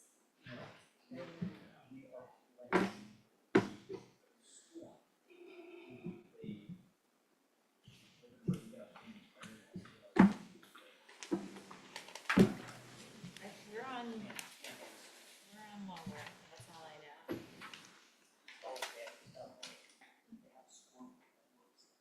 Oh, that's good.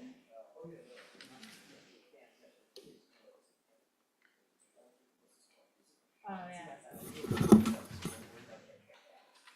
I know, I never know what, even when it ends, I'm like, I don't know, one little league, I don't know, score. Somebody's grandmother was there the other day. And the grandmother was like, so how many innings is this? Thousands. Maybe there's almost 7,000. I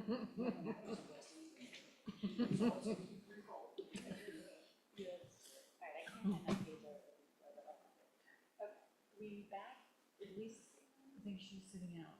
Oh, good, okay, 1, 2, 3, 4, 5, and Jim, right? And what about Jim? Oh, okay, and there's Jim. Oh, perfect, all right, so. Stephen, are you ready? Sorry, okay. All right. Well, welcome to the Board of Appeals. Thank you. Good to be here. You've had so much fun with this over at planning, you just get to do it There's here nothing like now. starting over. Yep.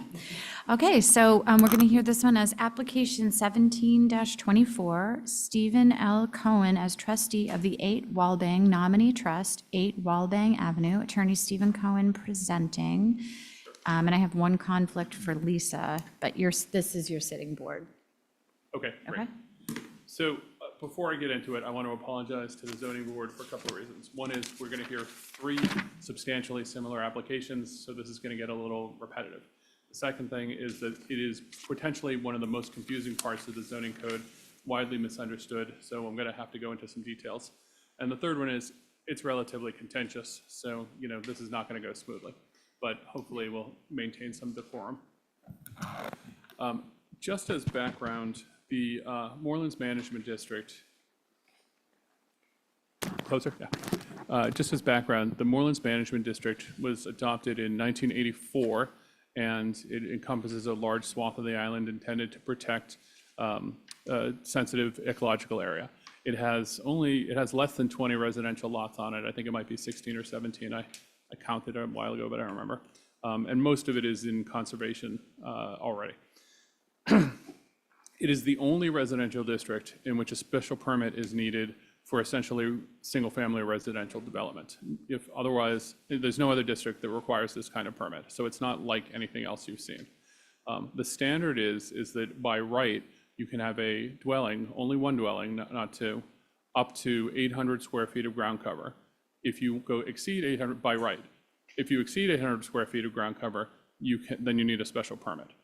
Every property here either pre-exists or has a special permit. There's no one that's built an 800 square foot house without a permit.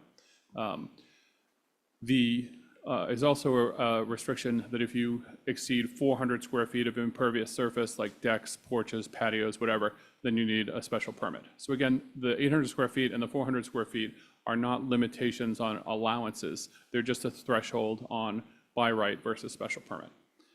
The Morelands Management District has special rules for it that I'll get into.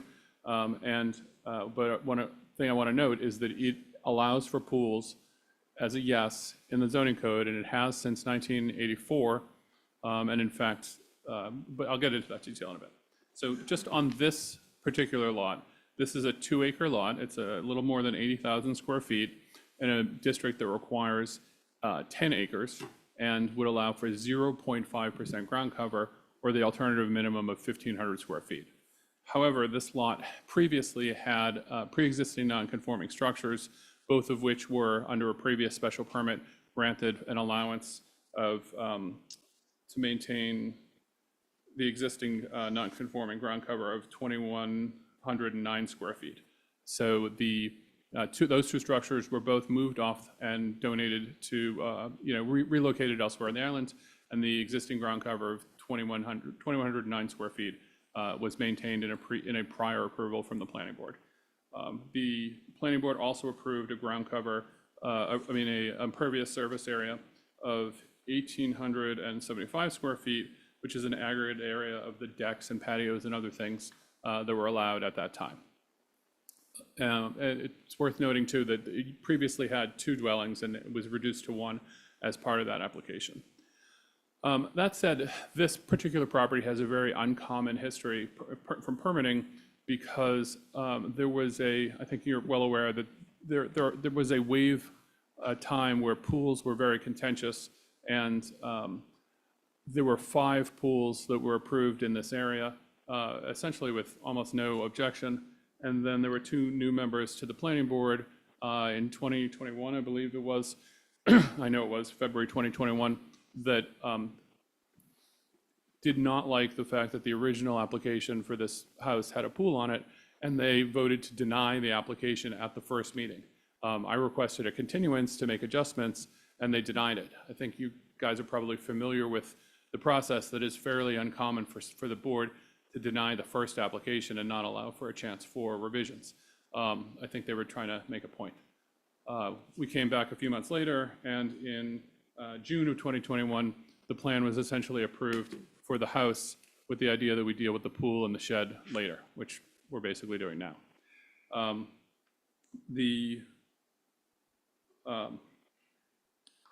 current application before you is to add a 12 by 16 shed, which is 196 square feet. That doesn't count as ground cover, but it does count as impervious surface. The plan is to add a generator below grade in what we call a vault. So it's, not enclosed, but it's below grade. That would involve probably about 16 square feet for a pad to go under it. Installing an 18 by 36 square foot pool, which is 648 square feet of surface area, excuse me, and coping not to exceed 30 inches around the pool.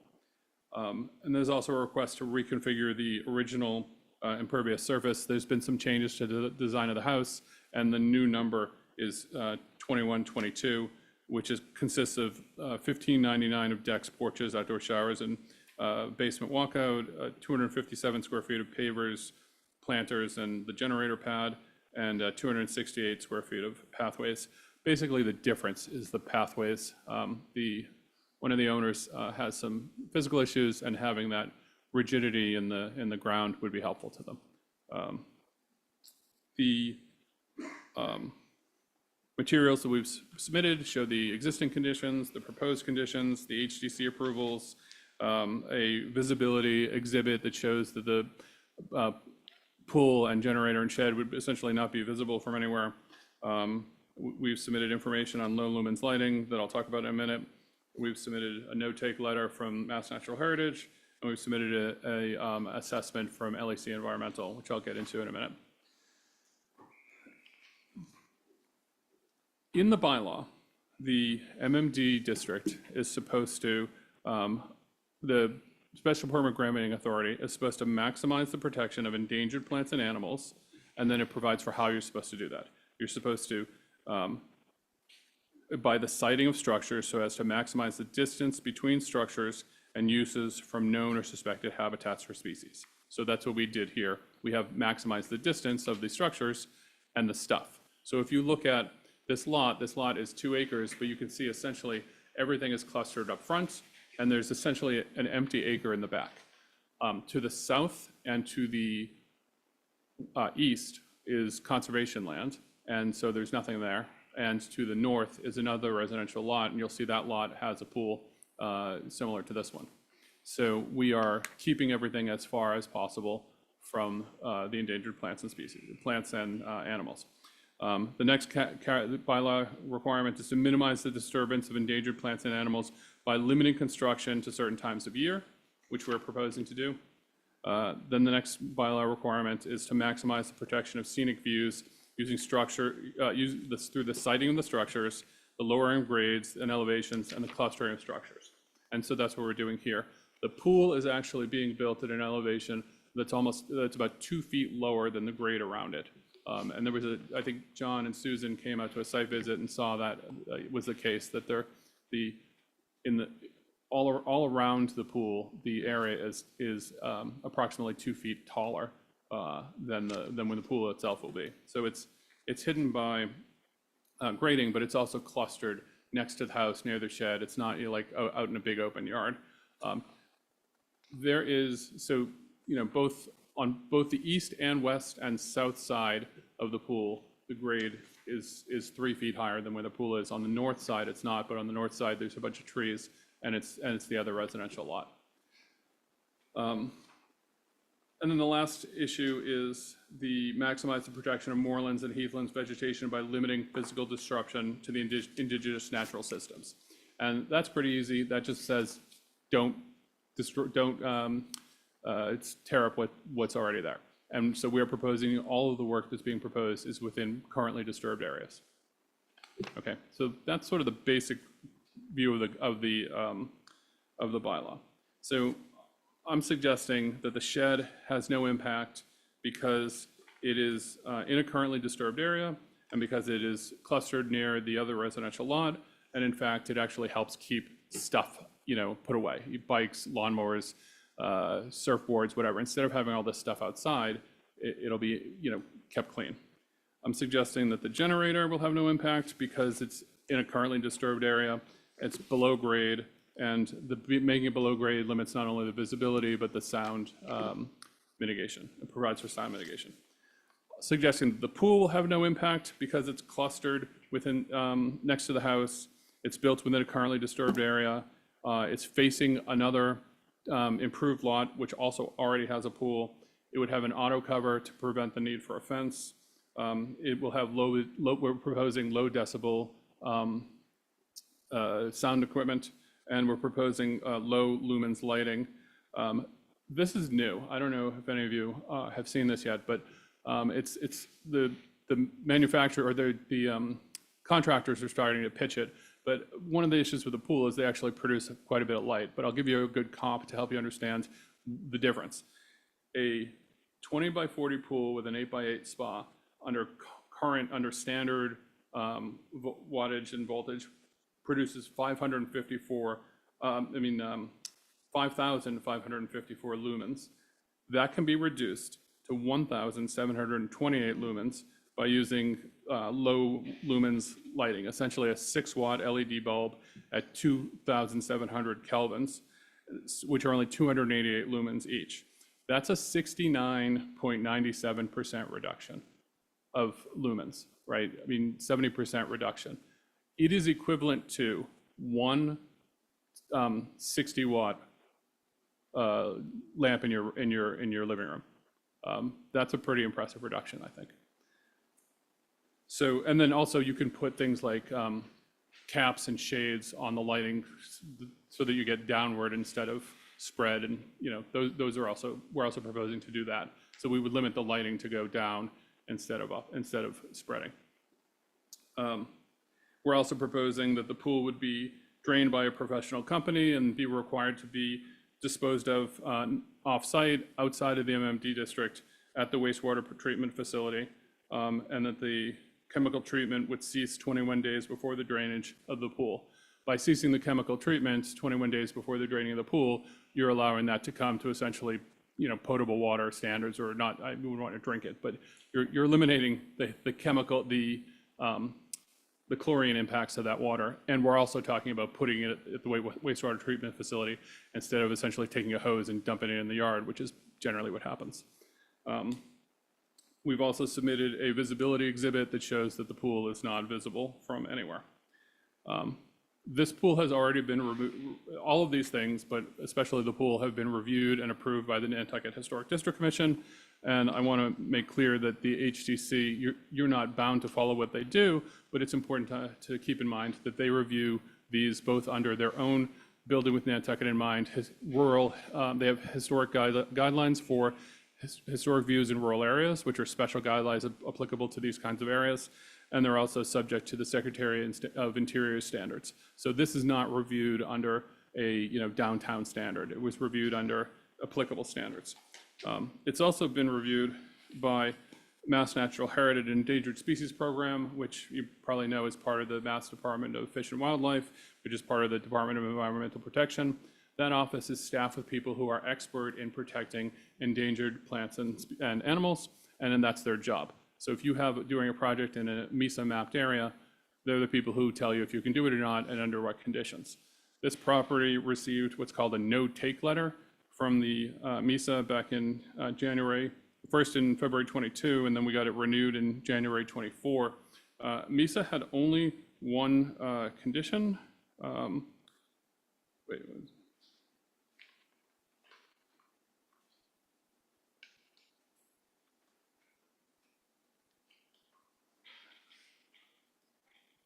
Oh, no, I'm sorry, this one had no conditions. So the MESA experts that are charged with protecting plants and endangered plants and animals determined that this could be done with no impact on those. And they issued a no-take letter for that to happen.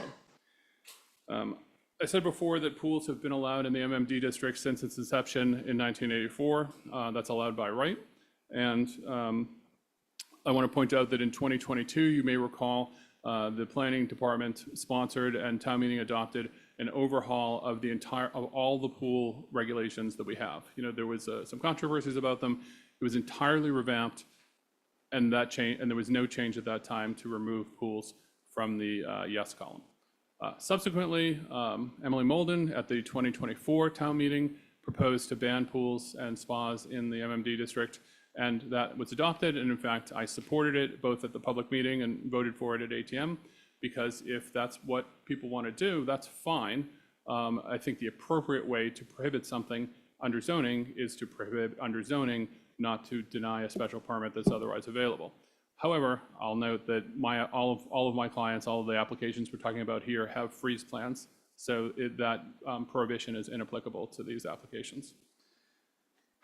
The planning board, which was previously the special permit granting authority for the MMD district up until the last town meeting, approved 5 pools in very recent time, and I'll give you a few details on those.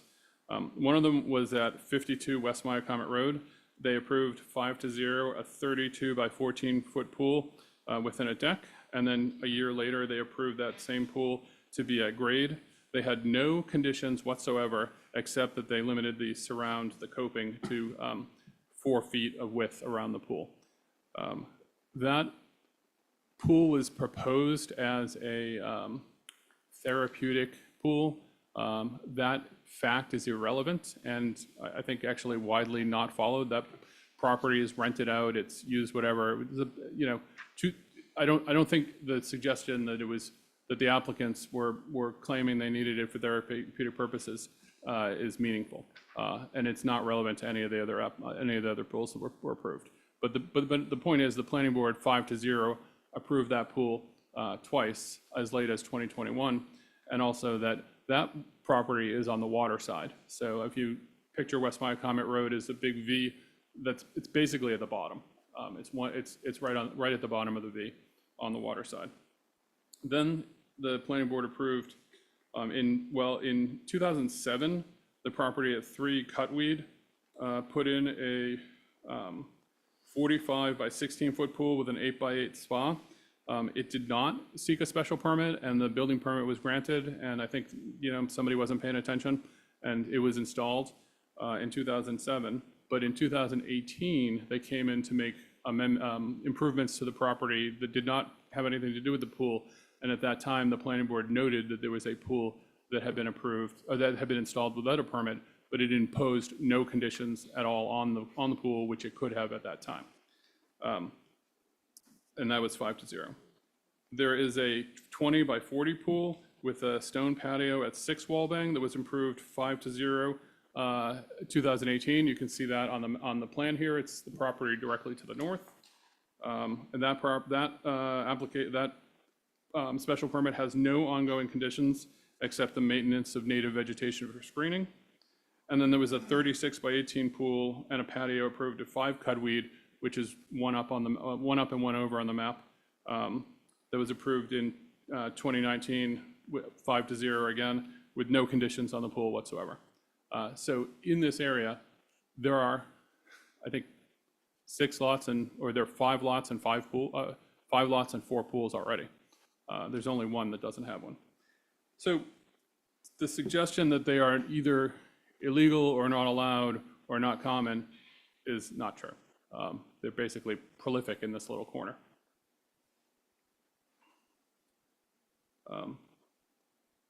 The zoning board should take its job seriously and should, I think, approve what we've requested, but I think it should impose fairly significant conditions to make sure that it has both, we are meeting the bylaws' important purposes and also mitigating any nuisances and disturbances to the highest level. I have proposed a laundry list of, I want to say 18 conditions, 19 conditions, and I want to just sort of briefly hit the highlights for you. One of them is obviously that anything we do would be built in accordance with the presented site plan and the certificate of appropriateness and the no-take letter from MISA, that all the work would be done within the approved disturbed areas, that we would revegetate any, with native seeds and vegetation, any areas designated for revegetation, and maintain that vegetation, that we would place markers on the ground that would also be shown on the as-built that would indicate where there should be, where the undisturbed area should be maintained, so that you wouldn't have, the landscaper goes and just mows more. The Conservation Commission has required that lately, and I think it's a good idea if there's these little like 4-inch stone markers that say, stop here or whatever. We would propose that the property be restricted, that there would be no additional structures or man-made improvements within the undisturbed area that's essentially the acre to the east, which we could do essentially by right if we wanted to. We couldn't put new structures without your permission, but we could, clear cut it or whatever, go to MISA and get permission. And I think it should be maintained as native, as in its natural and existing condition. So we'd propose to essentially that wouldn't be disturbed without permission from the board. And I've got some exceptions in here that I'm not going to read, but they're minor, like recreational path or bird feeders or whatever. Following construction, we'd install those markers and submit an as-built, that there'd be no exterior mechanical construction between June 15th and September 15th. Those days are flexible, but I think that basically covers it. That they'd maintain a construction fence or other physical demarcation to identify the limit of work during construction. That any topsoil used on the property would first come from the spoils of any on-site excavation, to the extent available and used, and any other materials would be screened so that we're keeping out invasive species to the extent we can. That the driveway and the parking area could only be shell or gravel or other impervious surface. Then any decking would be installed to have gaps sufficient for water flow to go through it. That the pool would not be chemically treated between November 1st and May 1st, and that chemical treatment would stop 21 days before the draining and discharging of the pool, like I said before. And then also that the draining and discharge would not be on-site or in the M&D district, that it would be at the wastewater treatment facility. That we would have an auto cover to prevent the need for a fence. We'd use the low lumens lighting with light shields, low decibel pool equipment, and the pool would have to be screened so that it would not be visible at grade from outside the lot. There'd be no exterior landscape lighting associated with the pool, and any other landscape lighting, exterior lighting would be directed away from the undisturbed areas. And then we'd submit an as-built plan. So that, I think, is the short version. And I'm happy to, yeah, right. I know it's a lot.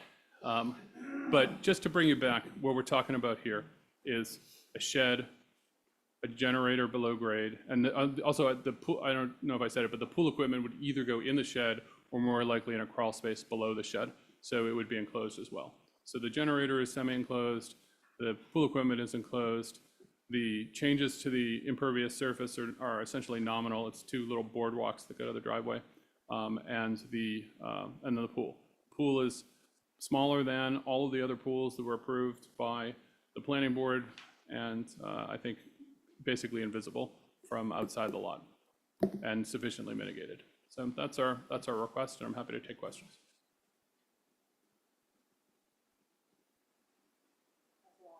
It's a lot.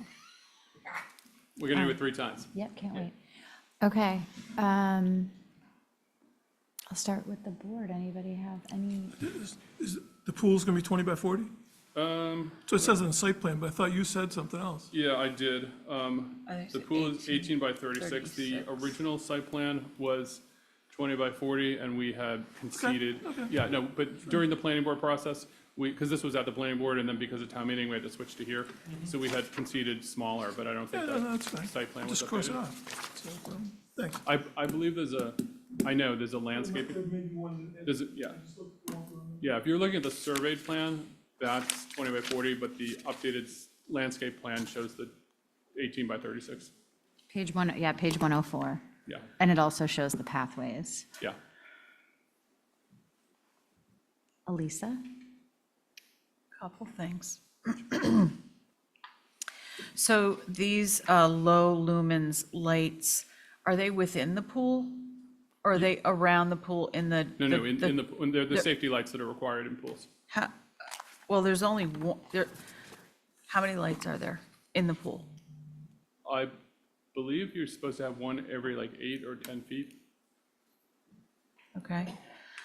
Not, that, I could find that out. I'd but- like to just know how many of these 60-watt lights would be in the pool. Can we just say that, I because you're think- not, I if you're think- I not, think we're talking, 60-watt bulb. correct, yeah. Yeah, I well, think, that's we're talking about, I can conversations. confirm, but I think we're talking about 3. so 3 total. could Yeah. we say, could we, I mean, I have a 20 by 40 pool, and I only have 2 lights in my pool that I can think of. So maybe it's 2. I've done pools that only have one light in them. Yeah. so it would be Okay. the, we could say the minimum say allowed minimum, for yeah. safety, Yeah. Minimum required by. code minimum would be 40. required for Required by safety. building department. And that, can I follow up on Yeah, that? yeah, go ahead. And maybe you were going to ask No, this, no, but yeah. on that same, there's no landscape lighting planned. No correct? landscape lighting plan. Okay.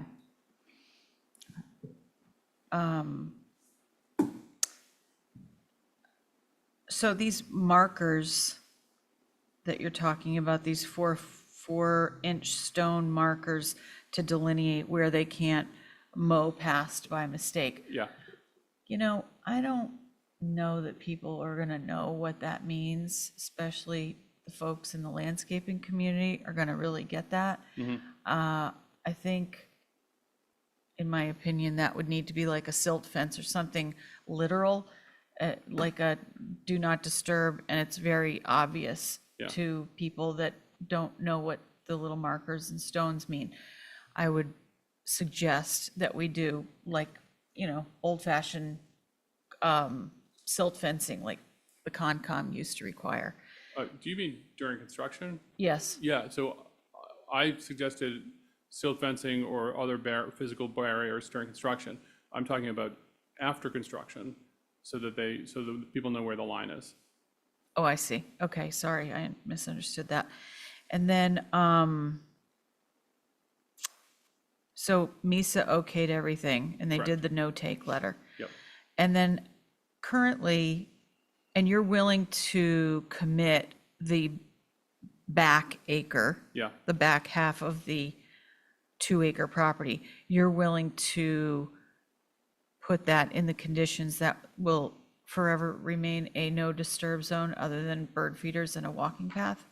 yeah, the way, I'll read you the list to see if you think it's objectionable, but do not prohibit temporary disturbances to be revegetated and naturalized, which is basically to deal with like the septic system or some things like that.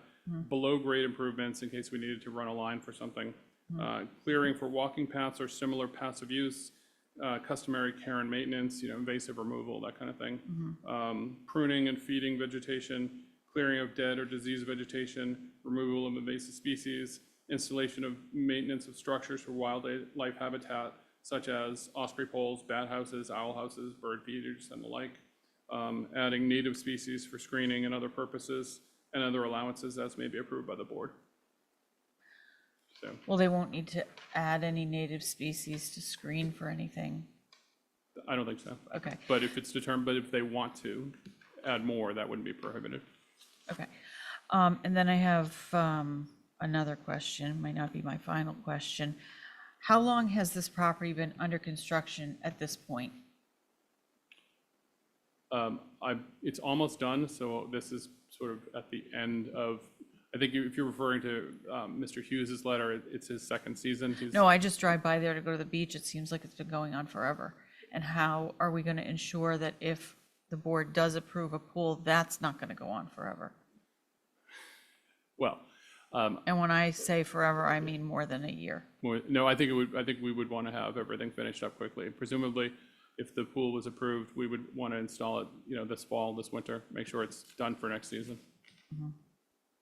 Okay, If thank you wanted to you. include a condition that required a timeline, that'd be fine. Thank you. I should note the owners of this property own another property which they are planning to sell this summer because they're planning to move into this one. Their goal is to move in. Well, Good luck. Yeah. But, well, I'm just saying, good luck to them. Thank you. Thank you. Susan? Stephen, thank you. We're obviously new to this. My condolences. Yeah, I feel the same way. I apologize if this is a basic question, but is a swimming pool considered an impervious surface or? Yeah. Okay, Yeah. I mean, obviously it doesn't, I mean, no water penetrates into the ground where the pool is. right, okay. Just wanted to make sure in our analysis of square footage. Yeah. The only thing that's a little funny here is, you know, the impervious surface is the same as it is everywhere else, and the ground cover is the same as it is everywhere else. But the shed, which is not ground cover at under 200 square feet, is considered impervious surface, which is not a consideration that generally would apply anywhere else. I think that's the only anomaly. That oddly makes sense. And Put the equipment of the pool inside the shed, so. Correct, yeah. did you say the pathways are Like a boardwalk. a boardwalk? Okay. How big is the generator? How many KWs? I don't know that it's been spec'd out. If that was an issue, we could, I'd like that specified, just so we know how big this swath is gonna be, that it's gonna get recessed down into. That's how I'm picturing it. yeah, I do have an answer to that question. I was told to plan for 16 square feet for a cement pad, and then you'd need, you know, some little area to get around it. Yeah, But you're- usually do a cement pad. So not, you know. And then it'll not- be retained? What will it Correct, be yeah, retained with? correct. Do you know what the interior will be retained with? I assume PT, but Okay. And I also see something, and my glasses are just not strong enough, on the Here, try plan. these. Okay, yay. Okay, I'm gonna double up. Whoever left theirs behind, they seem to be very strong. Natural screening. Okay, so my question is, there's no retaining walls. How are they dealing with the difference in grade at the foundation when it's 3 feet, when the top of the pool finish of the coping is gonna be 36 inches lower than the top of foundation? How is that being dealt with landscape? it's gradual. It's just sloping? Yeah, sloping. No retaining walls? Yeah, John and Susan came to the site, and I think they. I did too. Yeah, so the distance allows for sloping. Gotcha. Thank you. Anyone else have any questions before I go to the audience? Actually, before I go to the audience, do we have any mail on this? Yeah, there were some letters included at the end of this item. There's letters for all three applications in the MMD. Okay. Is there anyone online with a hand up for this one? No, no one is currently online with a hand up. Okay. Is there anyone in the audience who would like to speak?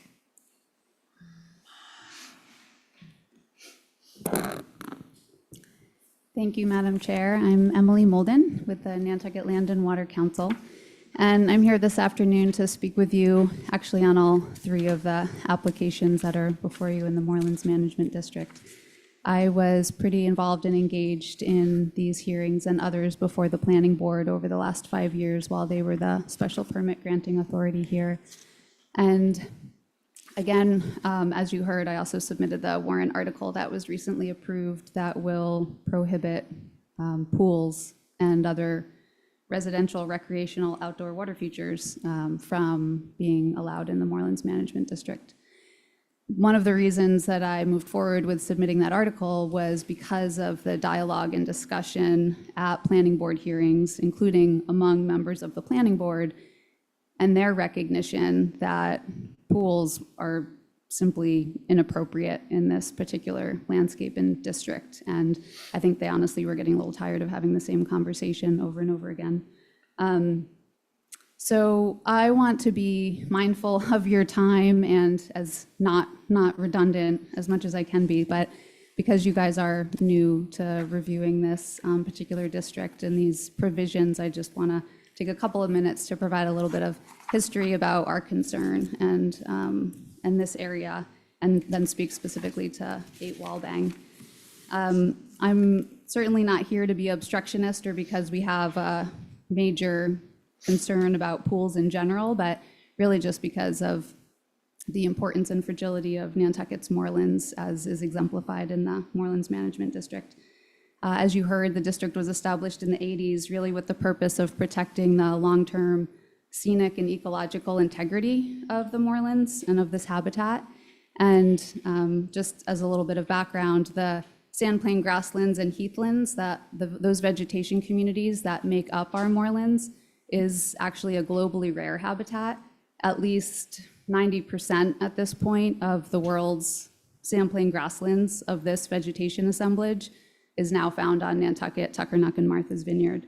And I think that's one of the reasons that the Moorlands Management District was created, and certainly is signified by the fact that there's no other zoning district quite like this.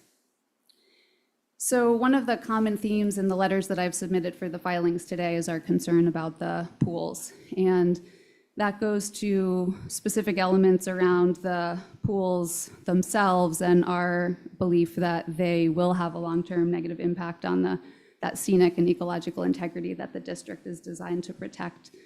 Just to note a few things about the pools that have been approved in this area, I think it's really important, and for those of you who have been out to the site or even seen the aerial maps, to recognize that those pools just to the north of 8 Walbang, particularly up at 6 and 5, that have been approved, those properties are really in a very different landscape. They're surrounded by pine trees, by cedar trees, much more heavy woody vegetation.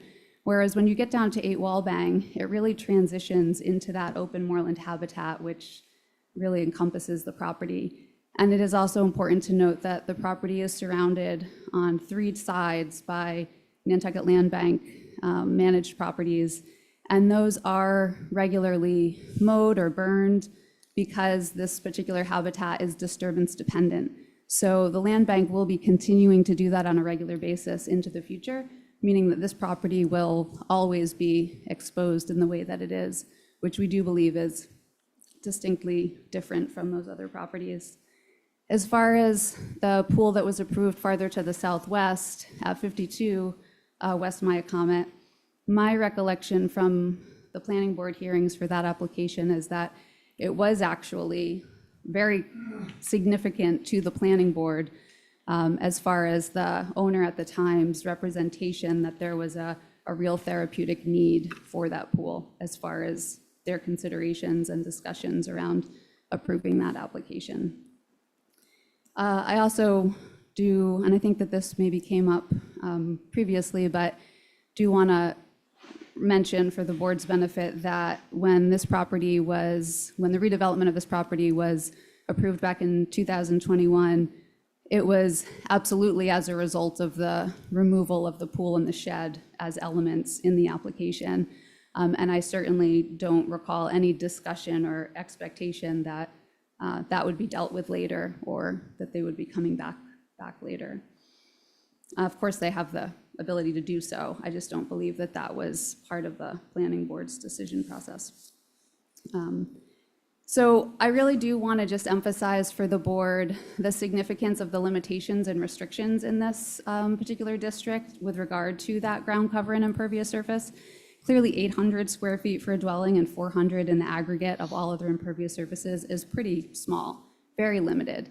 And as you heard, all of the pre-existing properties out there that have already been developed are non-conforming with more than that. But I think it's really significant because it speaks to the intention and purpose of really reducing the sprawl and the massing and the impacts on these sites and in this landscape. And I ask the board to really consider that when you're thinking about the proposals before you.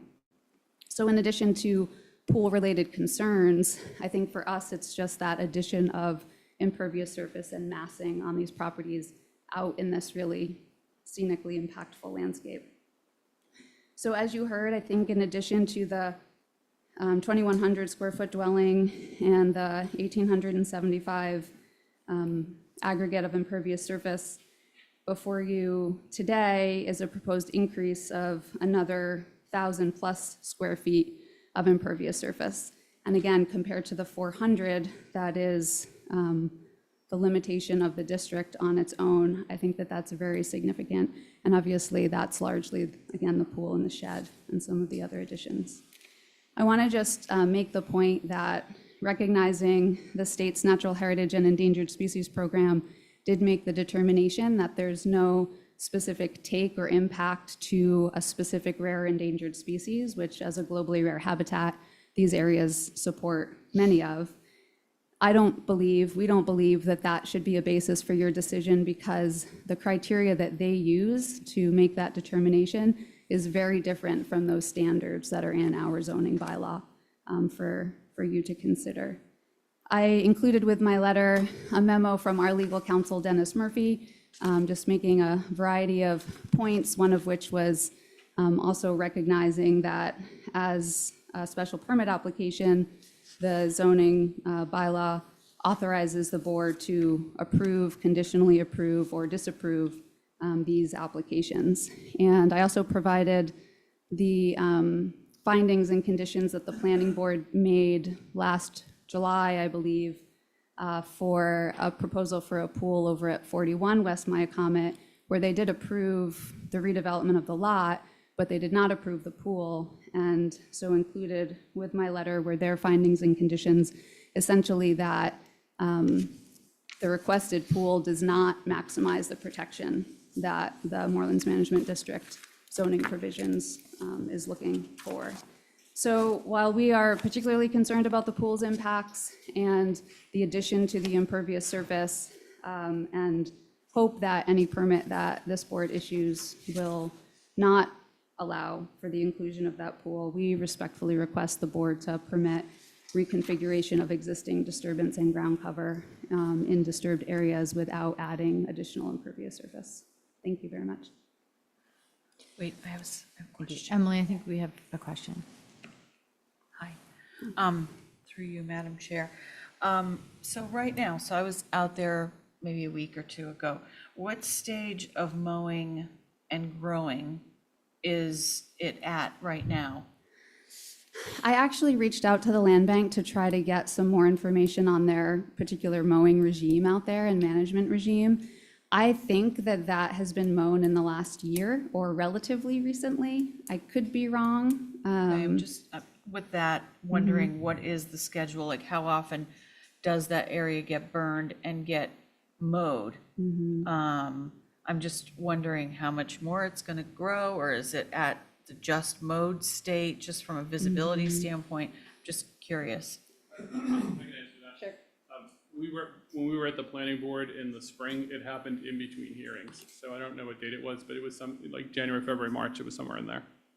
And do they do it annually, pretty much? Do you know? I don't know that, but it was, what you're seeing now is about Twice a year? You can, just happened.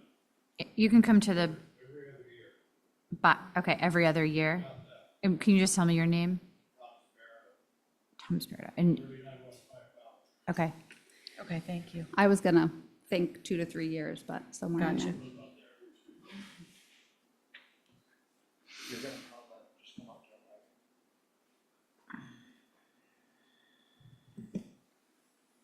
And we do have a hand raised, and I believe, is Brian Madden part of your team? He is, yeah. Okay. He's from LEC? Yeah, okay. So if we want to, I'm promoting him to a Thank you. panelist, so he'll be visible here shortly. okay.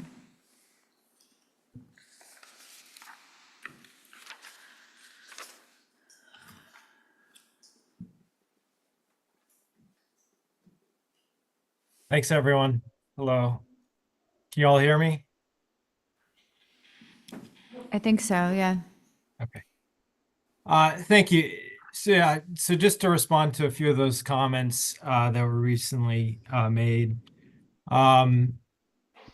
So something important to note is that there's no mowing activity occurring on site. So there's a fair amount of vegetation on property that is unmaintained outside the limit of work.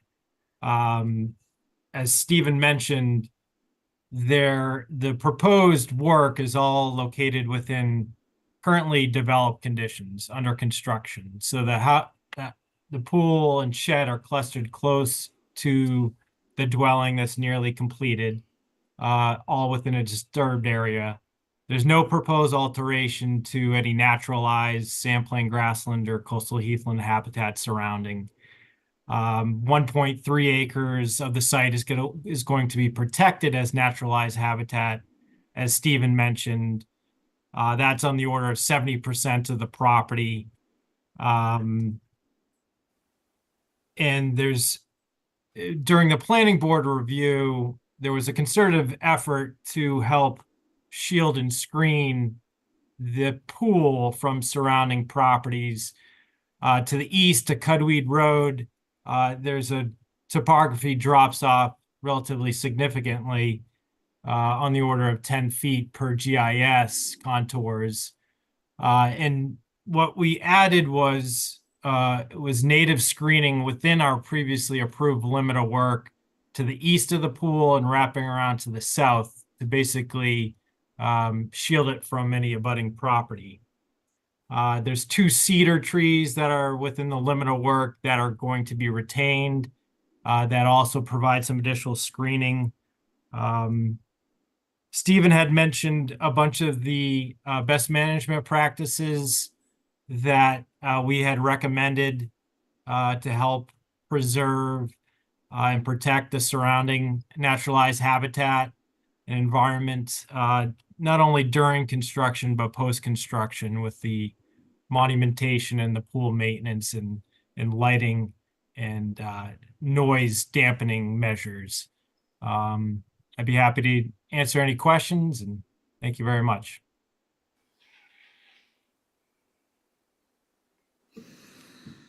Okay, thank you.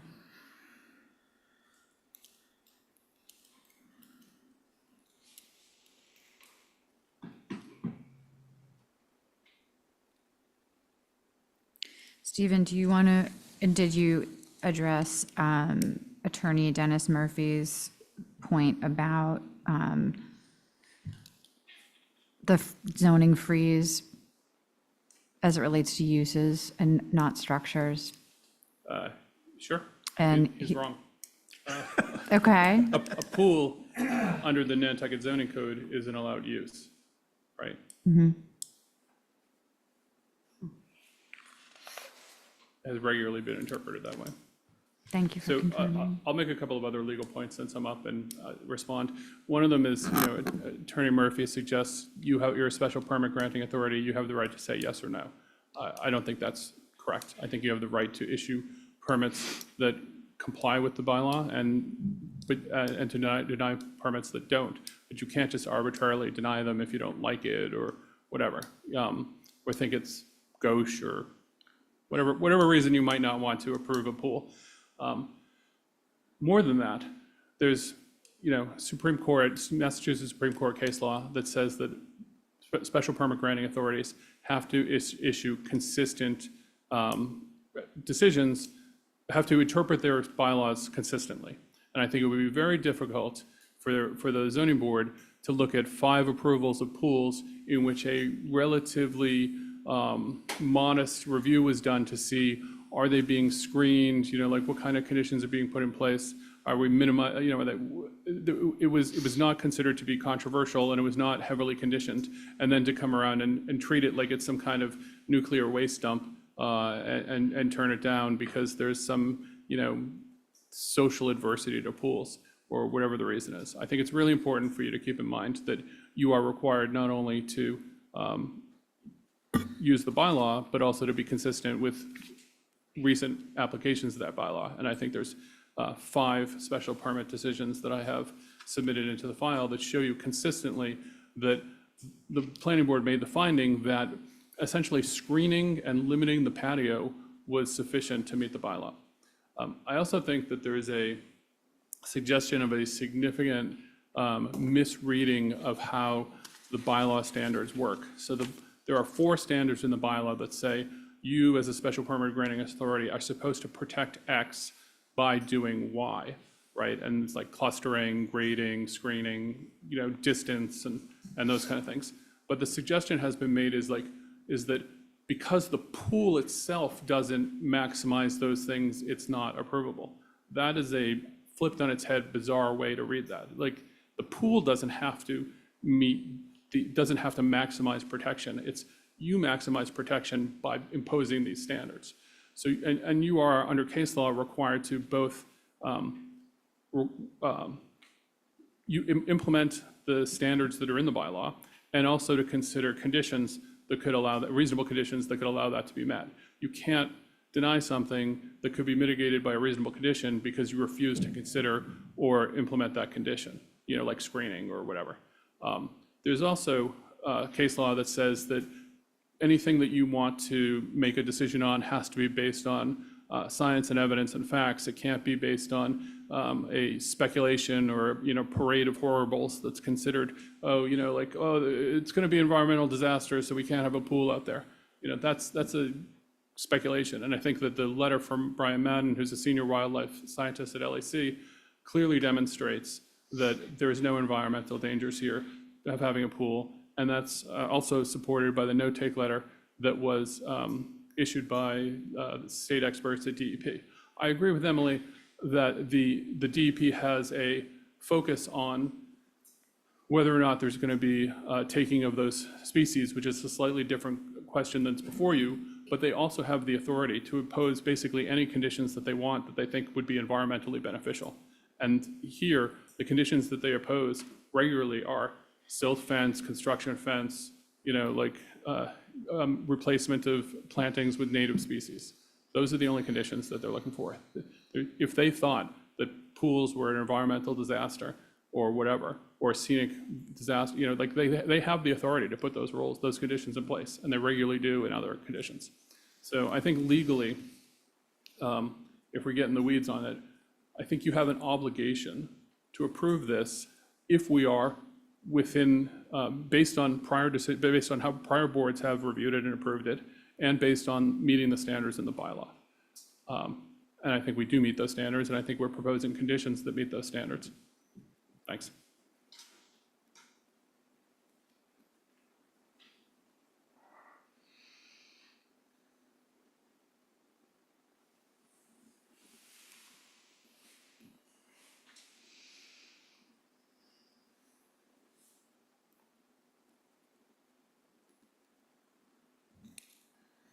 Board members, anyone else have anything before Emily provides us more information?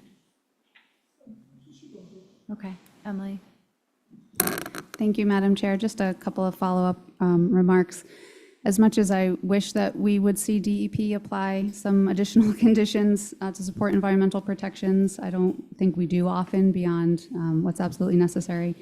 But beyond that point, I think, again, just to be clear, we're not here because we're opposed to pools or because we think there's going to be an environmental disaster, but we're here because the zoning bylaw specifically limits and restricts what happens in this district because of the importance and fragility of the surrounding habitat and ecosystem. It is very unique and it should be treated as such. And it is our position that the board absolutely has the authority to deny special permit requests based on the provisions and the performance standards in the bylaw. And then also, just to point out, there's at least one of those pools that was permitted, maybe it was at 5 Cudweed, after a number of public hearings where the planning board literally required them to relocate the pool to the other side of the property behind the house. So they certainly haven't been completely simply going through without a lot of discussion. And in addition to the most recent denial that the planning board issued for 41 West Miacomet, they also denied a pool at 48 West Miacomet last fall. I don't know if that permit has been issued yet, but with many of the same findings and conditions. So as far as the most recent special permit granting authorities pattern and interpretation of the bylaw and these regulations, it has also included a number of denials. Thank you. Okay. Stephen, I have a question about the impervious surfaces. So previously approved by the planning board, Yeah, if you had approximately 875 square feet. no, 1,875. Sorry, 1,875 square feet of aggregate area for decks and other impervious surfaces. Okay. Now you want, so you're asking for the 198 square feet for the shed at the end of the driveway, Yeah, which also counts towards impervious. right. The 16 square, well, that's included in the other one, forget it. The 18 by 36 square foot pool, so that's 648 square feet of impervious surface, which is 248 square feet more than what is the total that's supposed to be allowed. Yeah. And then you're gonna then additionally reconfigure that 1875 that was previously approved and increase that to 2,122, and that includes decks, porches, the outdoor shower, the basement walkout, plus pavers, landscaping planters, the generator pad, plus the pathways. Correct. So at the 1,599 of just decks, porches, outdoor shower, and basement walkout, you're already almost 4 times what's allowed in this zoning district. Well, four times the minimum to trigger a special permit. It's not an allowance, it's a special permit trigger. But I mean, you can do 400 by right, up to Correct. 400 by right. Correct. And part of that number comes from the fact that there was a significant amount of impervious surface there before that was reconfigured as part of the special permit granted by the planning board when there was 2 dwellings and a lot of other stuff there. So it's not like we went from 0 or 400 to that number. That was a reconfiguration at that point. No, I know, but I mean, stick, if you, I mean, 1875, like if you could stick to that, or I So see the that way- with the shed, but The way we would stick to it, frankly, is to eliminate the pathways, the 2 boardwalks to the driveway, or if we eliminate the boardwalks, we get back under that number. If that's a sticking point, I'd take it. I mean, the pathways are the least. Well, yeah, but the other stuff is basically already approved, I've just broke it down for you. Yeah. The 1599 and the 257 is essentially what was What you previous, have. what we have, yeah. There's a reconfiguration of it in terms of where it goes, because there was a bigger deck and they shrank the deck in order to add the basement walkout. So the deck Right. is like, I think something like 400 square feet of deck turned into a basement walkout. But now it's, so maybe, the 2122 Yeah, does not include the 648 for the pool, and does not Correct. include the 198 for the shed. correct. So that's really impervious surface of increase of from 1875 to Yeah, 200, so 2322, 2321. I mean, I broke it down so that you could see what it is, but if you're asking me if you Yeah, could the aggregate, total. if you aggregate all those numbers, is it more? Yes. Yeah, okay.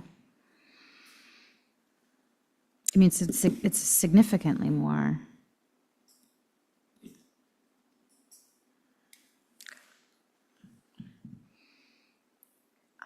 Yeah, I mean, it's 648 square feet more for the pool, it's 198 square feet more for the shed, and it's, a few hundred square feet more for the reconfiguration with the boardwalks. Yeah. I mean, I understand what you're saying about, if we can screen and cluster and do these things, but we're still talking about a giant jump in impervious surfaces in an area that already, in a fragile area, but on a property that already has a special permit that I think was really generous in giving the 1875. But Well, I understand what you're saying, but I would also suggest that the things that we're talking about here have no impact on the fragility of the natural environment and have no impact on the scenic views. And I think that's the point. because it's already disturbed area, you're Because it's saying. already disturbed, because they're clustered, because some of it is below, grade or adjusted grades, and because it is screened, and because it's facing another lot that has a pool and all these other things also. All of the stuff is focused on that northern side. So it's not just a question of is it more, it's a question of does it impact the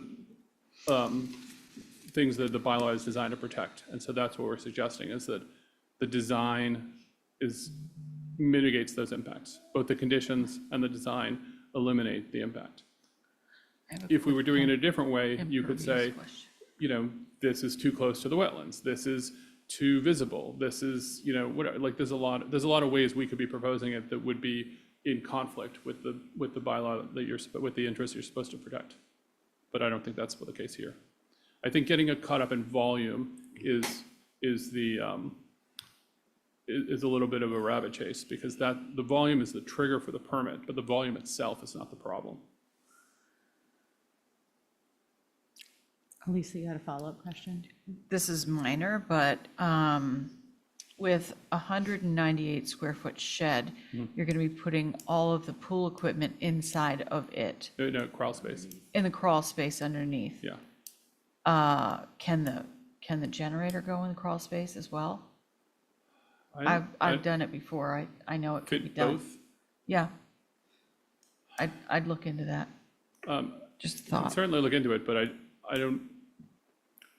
mean, I have my pool equipment in a vault and I'm picturing how big it is, and I don't think you could fit anything else in there.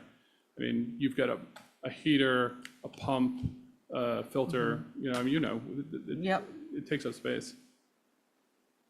And you have to be able to get around it. Yeah, I know, but something to consider. I know it can be done. Okay. Just a I'm not thought. saying no, but it Yeah, sounds challenging. Yeah. Takes a little extra effort, but it's worth it. It also protects the generator from outside elements, makes it last longer, Sure. and cuts down on noise pollution. Yeah, I mean, we'd be below grade anyway, but I get the point that Well, it's just even a noise little can better. go up. Yeah. Yeah. So, I have one question. sure. It's okay? Yeah. The area that's going to remain open space, Yeah. it's going to be restricted? Is that going to, is it going to be an easement?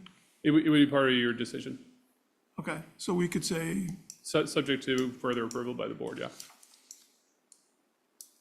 we could say we want an easement granted to the land bank? To keep it open space, something like that? You'd want us to grant an enforcement right to a separate entity? Is that what you're asking? Yeah, I'd have to think about.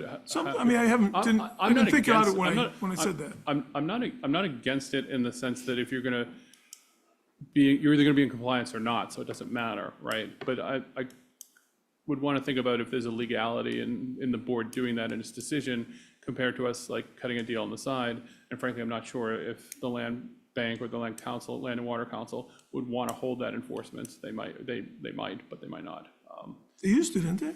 They have, I don't want to speak for Emily, but I know that she has said in the past that sometimes they hesitate being the vehicle in which development gets done by being the enforcement officer, right? So I don't want to speak for you, but I know you've said that. And one other thing on, But in general, having an outside enforcement holder is not conceptually objectionable. okay. And the thing of these markers that are going to say where the open space is going to be, Yeah, I do think there should be something like fence posts or something like that, yeah, spaced out every yeah. 75 feet or something. The form, so I've seen them as 4x4 little like concrete blocks. I've seen them where it's essentially a 2-inch strip that runs around the whole perimeter. I've seen it done a couple of ways. It could be a fence post. The form of that is, Yeah, the idea is essentially so that the understand. landscaper understands that Right, there's a stop line. okay, thanks.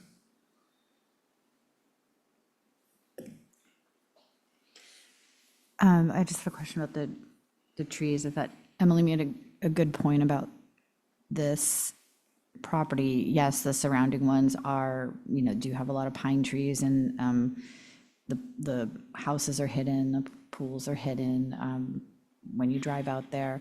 But that this property really is kind of the gateway, or where it changes to that more of a moorlands feel. And I Brian said, and I saw on the plan, the cedar trees that are existing that are going to stay. Is it really, is it only 2? And are the other ones being, None are being removed. I think he meant the 2 that are essentially directly next to the pool. So if you look at the plan, they're on the Yeah. plan, directly Yeah, to the yeah. east. I think with regard to that, we have a landscaping plan that shows that the areas to the east and south that are generally have about 3-foot tall vegetation, that we would supplement that with native vegetation of higher quality if necessary to create more screening. Our client, the thing about pools is people don't want to be seen when they're sitting at them either. So there's a mutual interest in privacy. And if the board wanted to add specificity to the vegetative screening that's already proposed to make sure that it was evergreen and so many feet tall and whatever, that's already in our plan. So I have no objection to that going into the decision. And I know that Mirka Ahern is available if she's the landscape designer, if you wanted to get into it, but I suspect you don't want the plant list, but you could. Okay. She can give it to you if you want. And actually, I think it's in there, but. I think it is. I think I saw it. It is in there, yeah. I think I saw it. Did you want to speak? Okay. Thank you, Madam Chair. I just wanted to ask one question actually about the proposed area to be set aside or further restricted. I'm sort of just trying to understand the benefit of that in the context of this district that has such strict requirements anyway. I'm sort of interested in what could actually be done there without the benefit of coming before you for a special permit. I know that there is a provision that certainly for the siting of structures and disturbances gives the board authority for things such as landscaping and fencing. And so I'm just sort of interested in how much benefit there is to that. Thank you. Yeah, to follow up on Emily's question with that, it is supposed to be the undisturbed area. So are we then giving permission for you to erect birdhouses and this and that and the other thing that you wouldn't be able to do normally? No. We wouldn't be able to do more structures without coming to the board because we've effectively already exceeded the limit. So that's not really an issue, but we could essentially clear cut or take down trees or vegetation or screening and make lawn or whatever, as long as we got permission from MISA. There's nothing in your bylaw, nothing in the Nantucket zoning code that prevents that vegetation from being cleared. And so what I want to do is put something in there that gives the board permission to say, no, you can't just go clear that area, which I think is the intent and understanding that would remain naturalized. But then, so, and again, this is the first time we're addressing this.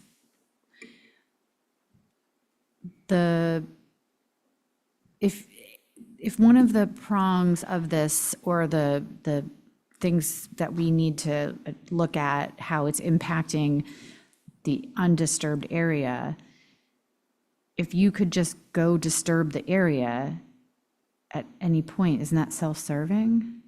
Well, right, so that's the whole point. That's why I'm putting in there saying we can't or we won't. So your permit, if you grant it, regulates the construction, okay? But after that construction, after I have a CO, there's nothing in the bylaw that prevents. So you could just turn that whole area into grass and lawn? With a MISA permit. After we restrict it with this pool, you could get a MISA permit? No, that's the point, is saying we can't. No, I mean, if we didn't put something in there saying that the rest of it will remain undisturbed and natural. That's right. If there's not a condition that requires it to remain that way, then if I'm not doing it, if I'm not doing something that triggers a requirement of a special permit, which is just those two things, the 400 square feet and the 800 square feet, there's no reason why I couldn't get a MISA permit and clear cut the whole thing. We don't want to, but what I want to do is put something in the permit that makes it very clear that can't happen. So that whole 2 acres could be like little croquet lawn? Yes. Wow. Which is not the plan. Okay. The bylaw doesn't currently prevent clearing of vegetation. It only allows you to put in rules when people are getting a special permit for construction. And so my suggestion for you is to envelope the property while we're here.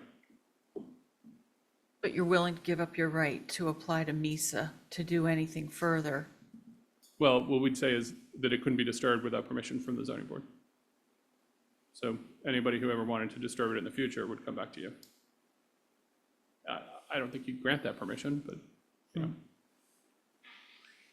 But I like what you're saying, like, from MISA, because otherwise whoever it is gonna come with some letter Yeah. from MISA being Yeah, like, well, MISA we says did it's it. fine, I- it's totally fine for Yeah, us to. but the thing is, Maybe we could MISA will twofold give, it. MISA will give us the They permit to do can't go to that. MISA, and they can't do anything further with the zoning board. MISA will give us we'll just either issue a no-take letter or not, or they'll issue a condition letter or whatever, you know. But if we propose something that is approvable under no-take, even if it's a terrible idea, they will approve it.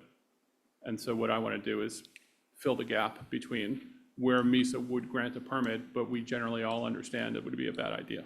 But you're willing to give up that right? Yeah, Okay. Yeah. Thank you. I'm willing to give you control, you, the board, control of it, yeah. You're one of the, are you yeah, you seem like you're waiting to speak. Yeah, Thomas Merida, 39 West Miacomet. You keep talking about doing this, putting the equipment under a shed. According to Marcus Silverstein and all that, you can't have a basement in a shed. You can't have a crawl space under a shed. That's part of the structure. They don't want a foundation on a shed. Otherwise, theoretically, down the road, that shed could be turned into living space. So they denied it for my neighbors, wanted to do something under, put a crawl space under the shed. That Marcus would not allow that. So as far as everybody talking about putting stuff under the crawl space of a shed, that doesn't work out here because Marcus has already denied it before because of the moorland management. So that's number one. Number two, when he says that, oh, we got these permits at 5-0, you know, blah, blah, blah. I've been here with the board where two of the members of the board were like, I really don't like it, but if the board's gonna vote, yeah, then I'll go with the board. And they didn't have enough gumption to say, no, it'll be 2-3 or whatnot. So there's been a lot of contention on this. I've been out there for 40 years, something like that, lived out there. I've had houses out there. So I know the area, and I just, you know, this is planning director kicked this over to you guys because they didn't want the planning board to deal with it. And unfortunately, you have to deal with it. There's 3 of them or 4 of them here. After that, it's done.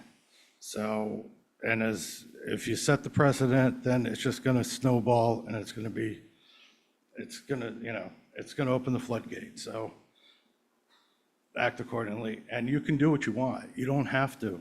You can deny it straight out. You're the board. You decide. Thank you. Madam Chair, if I could just correct the record, Mr. Barado's reading of the shed rule is incorrect. Agreed. It allows for crawl spaces. It doesn't allow for basements. Right.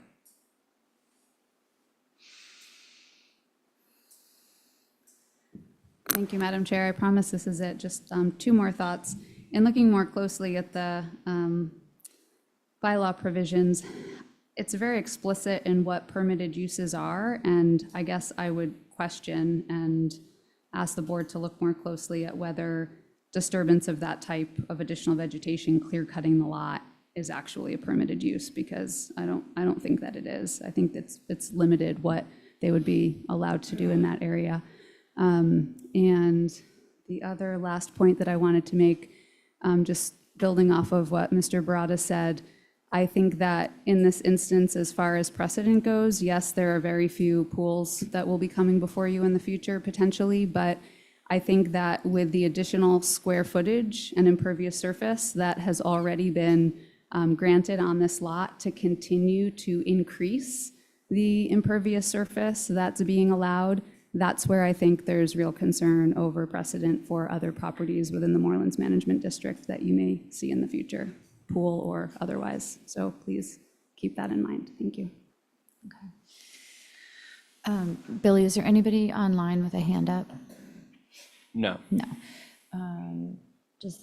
Stephen, you have something else? Or you just, No, I mean, I think just we've ready? gone through it. I'm happy to take questions, and, you know, I don't know if the board wants to discuss amongst itself, or see if there's any other information you'd like to see, or whatever.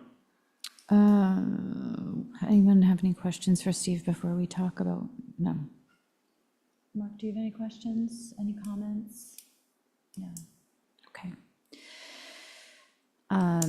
So Billy, at this point, we would close the public hearing part? Maybe leave it open in case you decide that you want your discussion. You have needs to- questions? Yeah. Okay, we'll close it before we vote? Yes. Okay. Madam Chair, I have a question through you to Billy, actually. Oh, sure. How long do we have this room? Only till 4:30? We have this room till 4:30. Yeah. Fantastic. Yeah. Thank you. And I've kind of been keeping an eye on the clock, but I knew we were gonna most likely run out of time, but I think we needed a lot of time for these. The other two are basically the same, right? I mean, more, you know, They're- they're a little different geographically, but. I think the bottom, maybe the basic premises are the same and the underlying, but the specifics. Yeah, no, Yeah, I didn't want to jump into the other two because I don't think that's appropriate yet, but my bigger concern, I mentioned this when I went to go visit the site, that this really, I understand it's MMD zoning, it really does look closer to Lug 2. These few properties look closer to Lug 2 zoning, in my opinion. That they're so close to Ahab and Ishmael and Austin Lock. So I think that, at least for myself, the analysis for any pool is just going to be sort of focused to this particular property, then and I appreciate it, how a lot of the comments will bleed over to the other properties, but I think this one is going to be a bit of a different analysis, for me at least.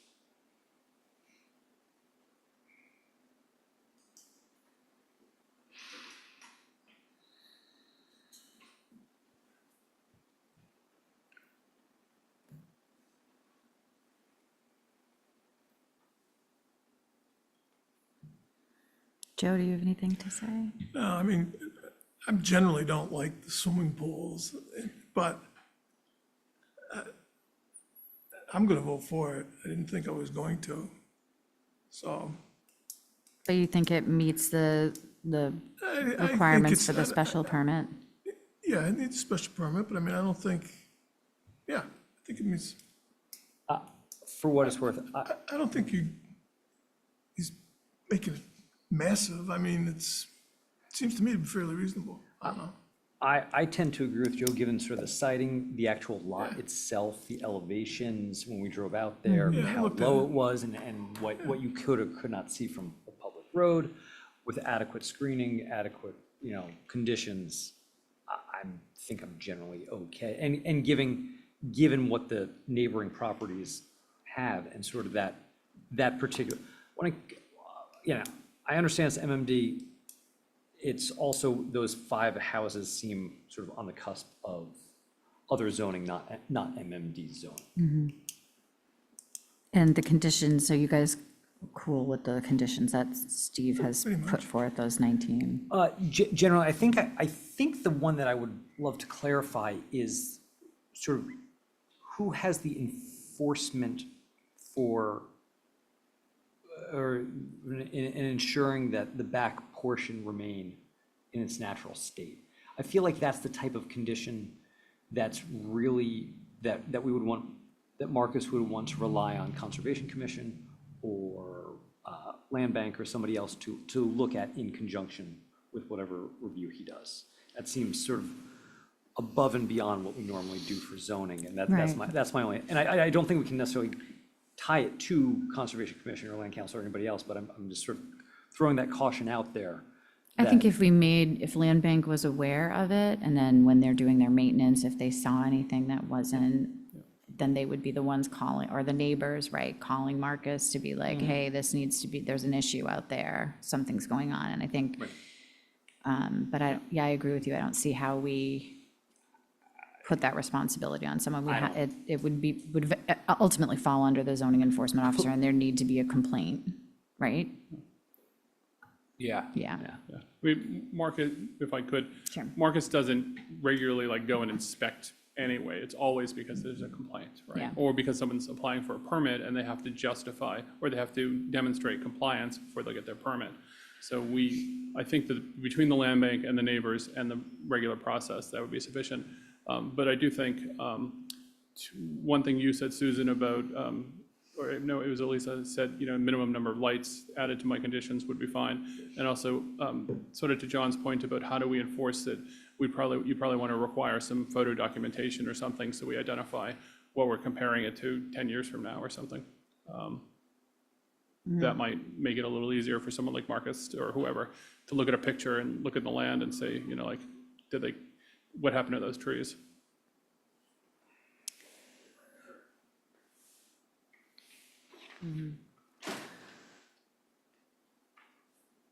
I am inclined to approve this as well, although I do not like the huge increase in impervious surfaces.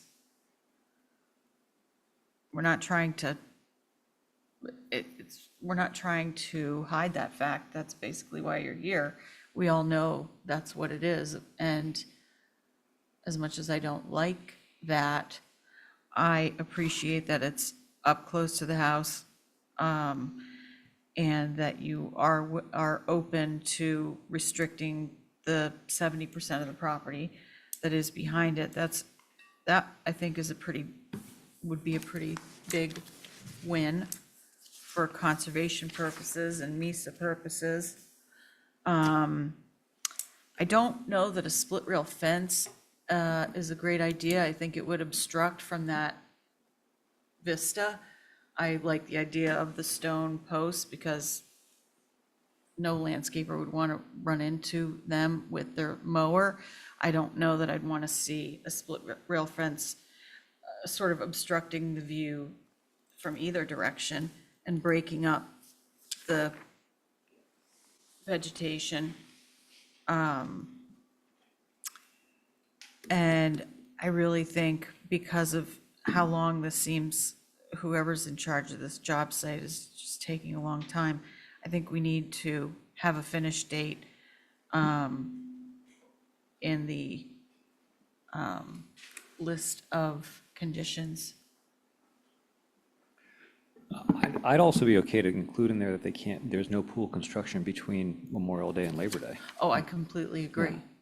I think they said, We said June 15th to September 15th, but Memorial Day would be fine too. Fine, whatever.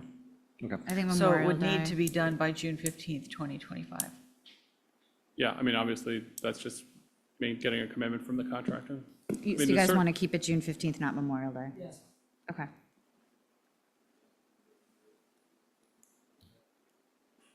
What is, under the,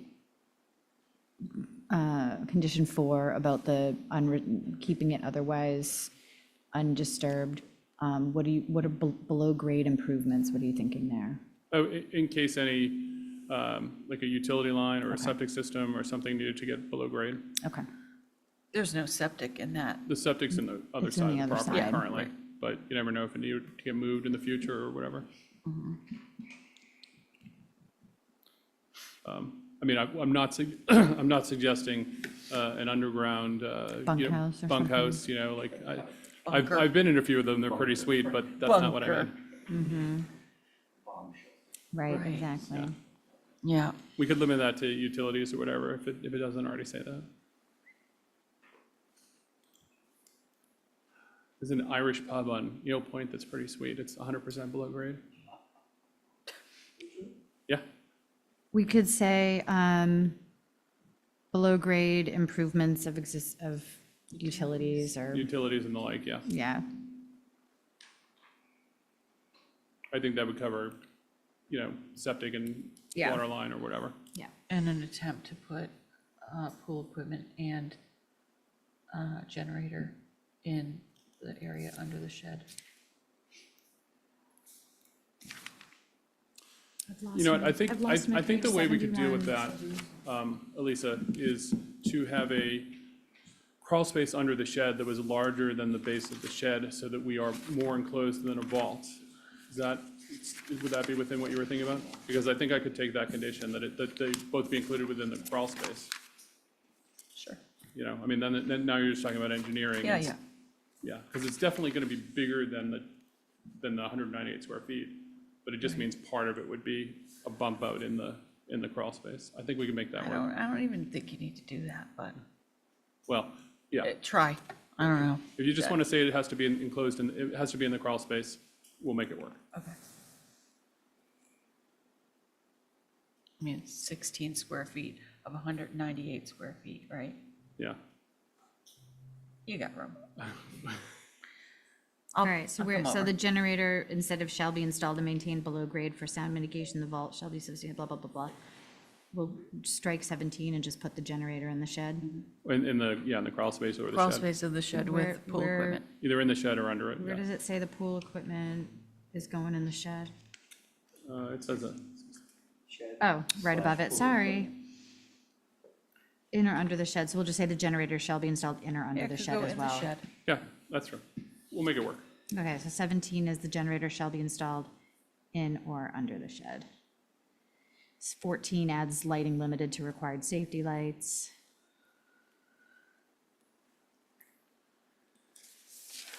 And what else?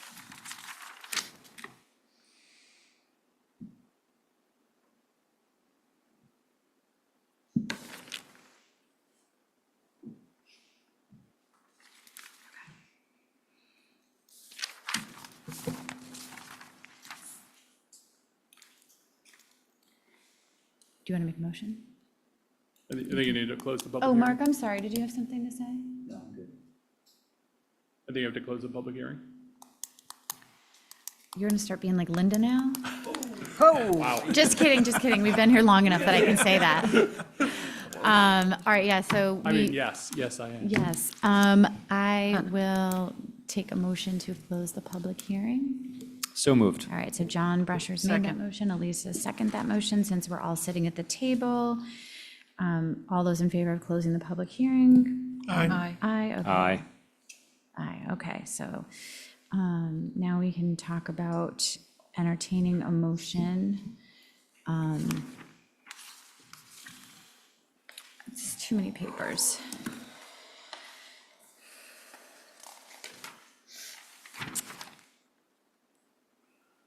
So,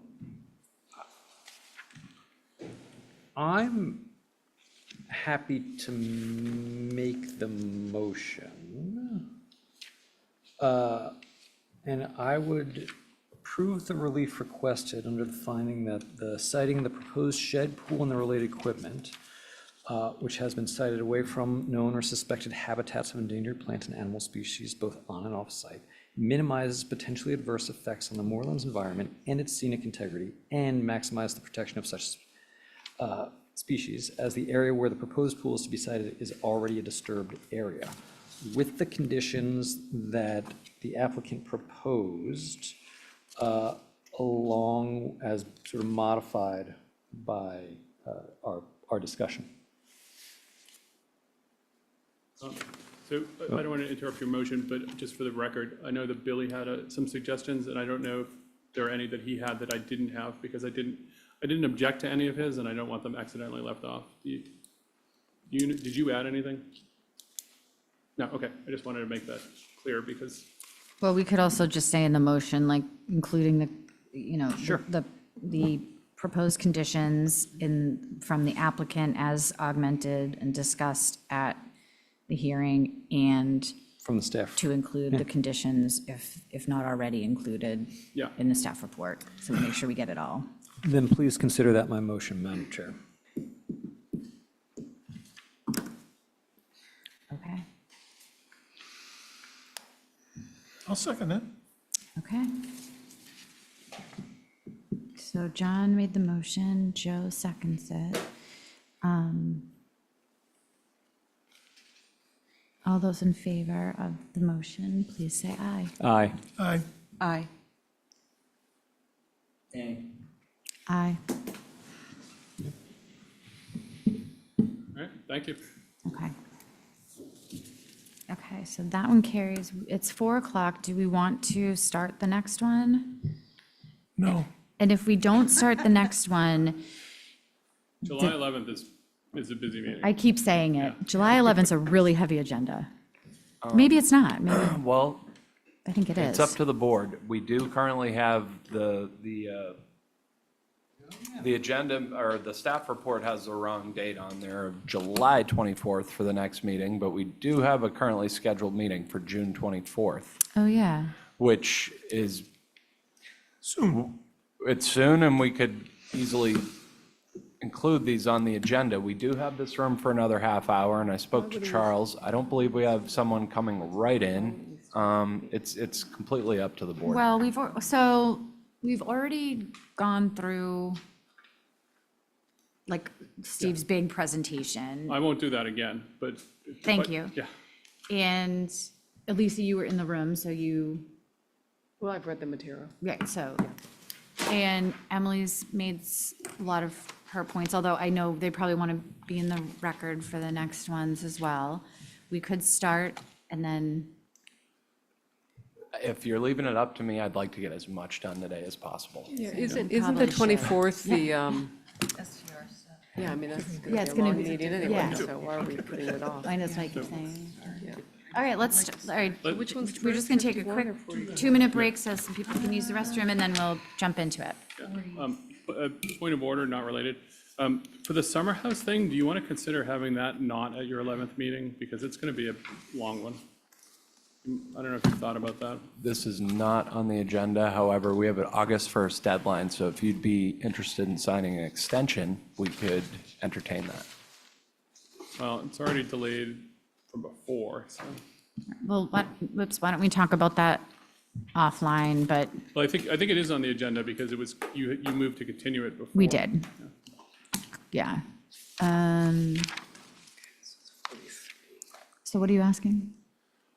I don't know if you want to try to move that to the 24th or a different date, all entirely, it doesn't matter to me, but that's going to be a big one, and then you've got a lot else, so just trying to think about it ahead of time. Are we too late in timing for the 24th? We should, maybe we can, Well, we 'cause maybe just we should- continued it at this week, at this meeting. If we're going to do the 24th, I believe we could reopen that to continue to the June 24th, so we go to that specific date certain. We've advertised. I have plenty of time to post within 48 hours of the meeting, or outside of 48 hours of the meeting to post the agenda. I wouldn't be re-advertising the summer house for June 24th what do either you way. think? Do you want to do it the 24th? Yeah, I'd be fine with it on the 24th. I know the other attorney who asked for the delay, I'm supposed to have a call with her tomorrow to bring her, so we can talk about it. Okay, So, well, why don't, She should, between now and the 24th, be able to get up to speed as well as the 11th. It was Okay, just, today so- she wouldn't have been ready. all right, so why don't we do this? Why don't we reopen it, continue it to the 24th, and then if we can't do it on the 24th because the other council can't do it, then we could continue it Gives at you the the option. 24th to the 11th. That's why you're the chair, Susan. I agree. Okay, all right, so we we- just need 5, right? It doesn't matter? Or do we have to be the people who voted to continue it? I don't believe it has to be I the don't think sitting so board to either. vote on a continuance. Okay, all right, so let's just do that right now. It doesn't matter that John's not here. I don't remember what number it is. So, I think Lisa made that initial motion to continue, Okay, I'm sorry, so- Elisa okay, made that motion. So we're gonna just discuss quickly.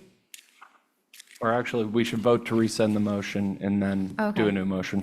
Okay, so 1224 Siasconset Neighborhood Association LLC, various parcels, Stephen Cohen.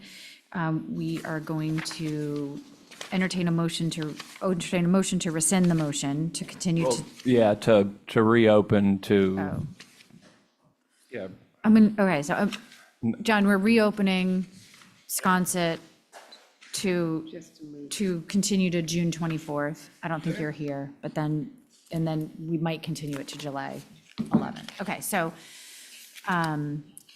Elisa, do you want to make that motion to reopen Sconset and rescind your motion to continue it to July 11th? Yes. Okay, John, do you want to second that? Second. Okay. So all those in favor of reopening 1224 and rescinding the motion to continue to July 11th, please say aye. Aye. Aye, great. Okay, so would someone make a motion to continue 1224 Siasconset Neighborhood Association LLC to June 24th? I'll make the motion. All right, so Lisa makes motion, Elise seconds. All those in favor say aye. Aye. Aye, okay.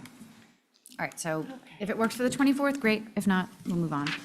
I'm just gonna check my phone real quick.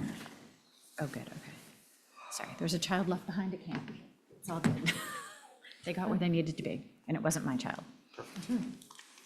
Okay. All right, so let's go to, so we're all back, right? So we're gonna go to 1824 43 West Miacomet LLC, 43 West Miacomet Road, Steve Cohen presenting. Michael O'Meara has a conflict, so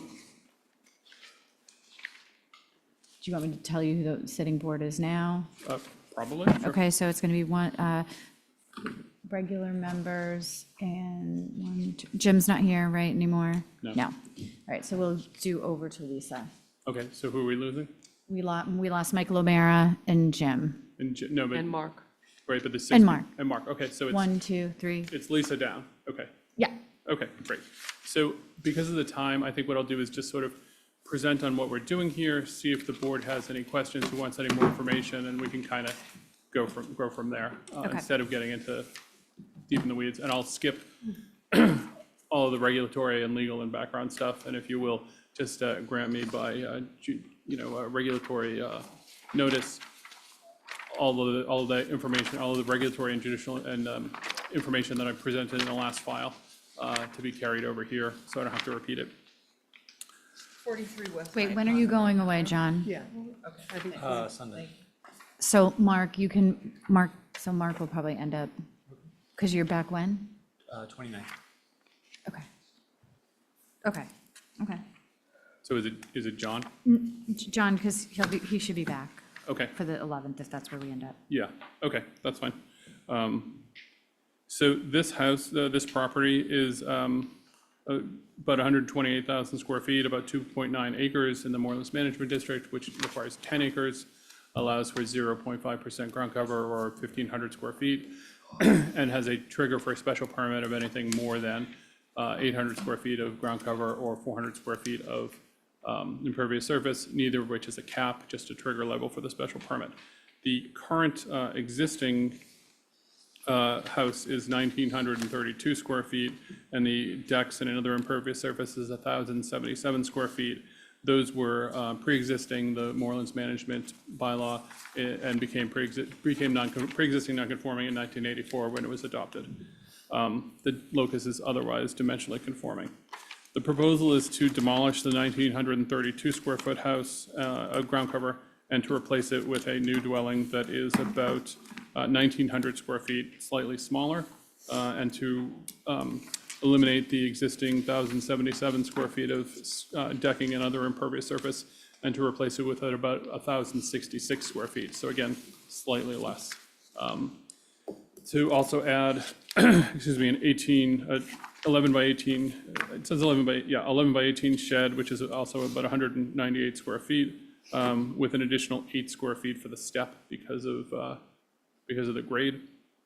To add a 32 by 14 foot pool, which is relatively small, which is 448 square feet of surface area, and 2.9 inches of coping, which adds up to 236 square feet of coping.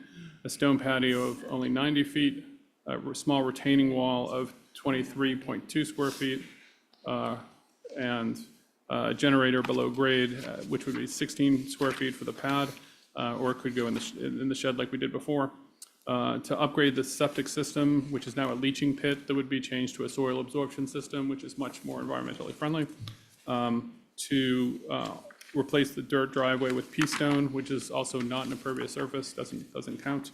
And then to revegetate and renaturalize approximately 3,638 square feet of currently disturbed area, with no new disturbed area, except for the temporary disturbance of the septic field, which would be allowed to revegetate. So what I'd like to point out is that the proposed impervious surface is 3.5 times, the proposed revegetated area is 3.5 times larger than the proposed impervious surface, but with no new disturbance. Does that make sense?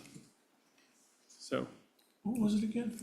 the proposed impervious area is 1,066 square feet. Yeah. The proposed currently disturbed revegetated area is 3,638 square feet.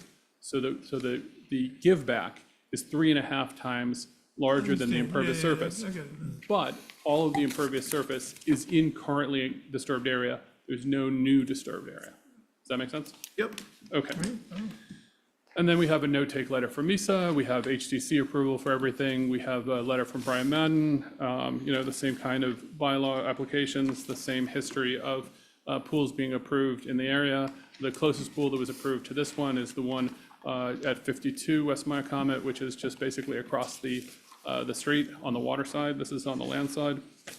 And, the same arguments that the shed and the generator and the septic system and the patio and everything have no impact essentially because they're clustered together, they're screened, they're at low grades, they are far away from places they could be seen, they're within currently disturbed areas, and we have a list of conditions that would significantly mitigate all of the applicable disturbances that would be associated with this construction.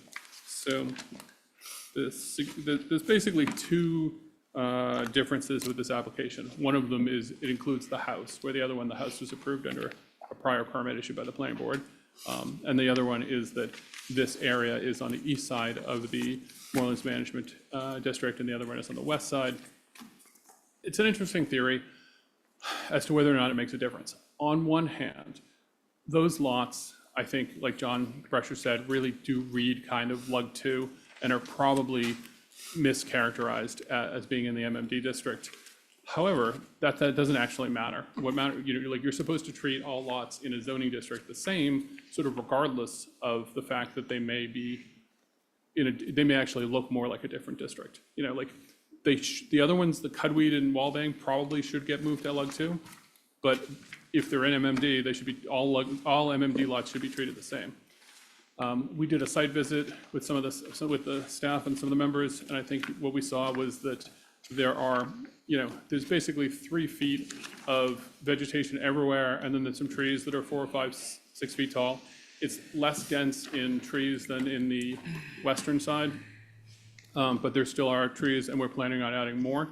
But what's really more significant here is that there's a grade change at the road, so that as the public drives by, you're well below that area. So the top of the 3-foot tall vegetation is probably 8 or 10 feet taller in some places than someone walking or driving by on the road. The other thing is that this property is being designed in conjunction with how the designs are approved for at 41 and 51. 41 is the property to the north and 51 is the property to the west. And they're all being designed as clustered together. So the pools all face each other, the houses all face each other, not the doors, but the living spaces all face each other. So I think it's a really smart design, and it's consistent with the bylaw, which says that the structure should be clustered not only within a lot, but according to other lots. And so that's the plan here, is that the location of everything is designed to cluster within the lot and within the 2 abutting developed lots. So that's the brief version.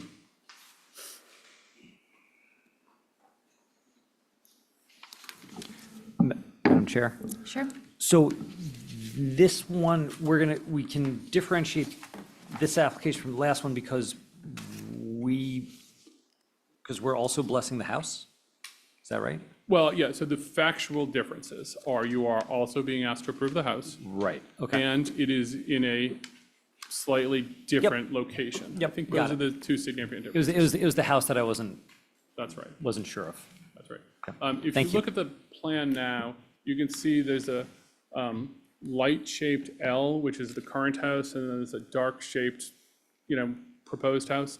So it's relatively close to the same location, but it's a different shape and it's facing a different direction. Essentially, the current house faces the ocean, and this one is designed to face the pond.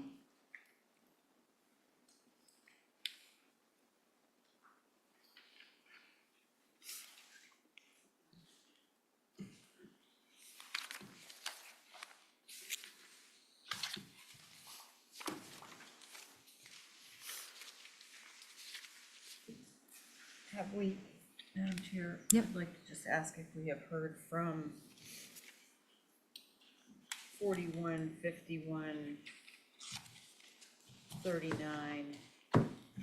39 is here in the audience, right? That's your address is The 39? 51 are the people that are also asking Right. for a pool. Yeah. Yeah. 41 to the north is another client of mine who's asking for a pool.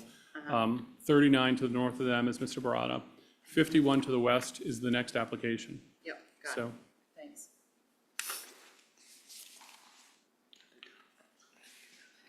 Sorry, did you say one of them already had a pool? not, so 40, this is, this is the corner lot. And the So- one- And the one that has the pool is across the street towards the water. 48. but that's the one that had the pool from a long time ago, right? Nope, that's 2021. That's the one that was approved in 2020 as therapeutic and then changed to a patio in 2021. 52. Oh, 48. 48, yeah. 48. No, I'm sorry, 52. 48. I was gonna say. My apologies. 48 52. was applied for one recently. 52 is the approved one. Where is 52? 52 is slightly to the west of directly Okay, below Did I that. say 52? I think so. I think it is, because I think that's 50. Yeah, that's 52. Yeah. Why isn't the pool shown on this plan? Because it was just approved.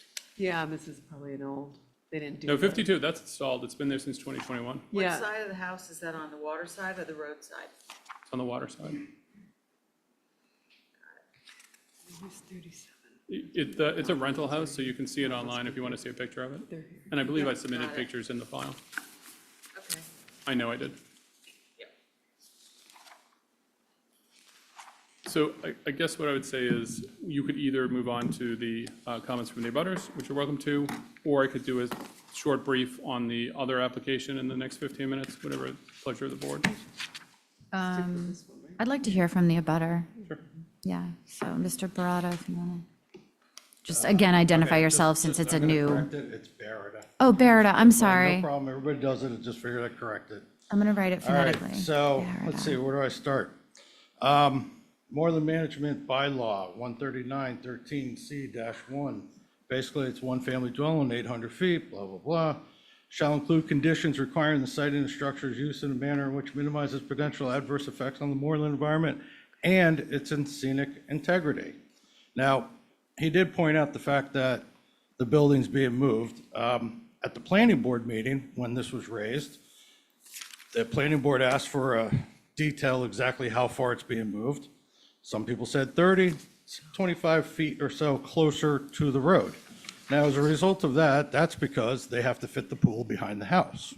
So when he said that he was clustering the houses closer to the other pools and everything else, that's disingenuous because they're pushing it closer to the road. Now, as far as the performance of 139-13C1, it says that, scenic integrity. Okay, so that house that's existing has been there. 41 was the first house built, 39 was built after that. Everybody else built it along the way, and they zoned it all, they placed them all so that everybody could have the view and everything else. He said that the house is being moved for the pond. It's incorrect. The house is being moved forward and rotated so that they have a better view of the ocean. So that's why it's being moved, because if it was the pond, it would go the other way. So basically, where the structure is being built is so that they could fit the pool in the back, and then it's going to literally block the view of the rest of the contingent row of houses. The performance of 139-13D2 is and clustering of structures near other structures located off-site. So once again, it's being pushed forward and not back. The planning board, you know, wanted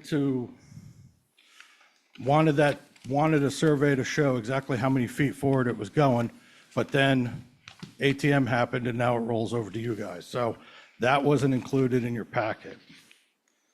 They had asked for that. If you look on page 171, it shows the drawing with the dimensions. And if you look at 173, it shows the foundation, and you can actually line the two up and see what kind of size it is. As far as the pools, I mean, you know, yes, you're gonna try to use low decibel equipment. I can tell you right now, I have a pool back behind my house with low equipment. It's 3 years old, it's louder than heck. They don't last. They don't stay low. The light pollution in regard to the pool, when the pool's got lights in the pool, it lights up the back of the house. It's gonna show it. You're gonna be able to see it from across the moors. I can see the parking lights at the golf course from 39 West Miacomet. Okay, and those are those little tiny low lights. I can see those. I can see the golf course lit up. So as far as when somebody says, oh, it's so far away you don't see it, you truly do.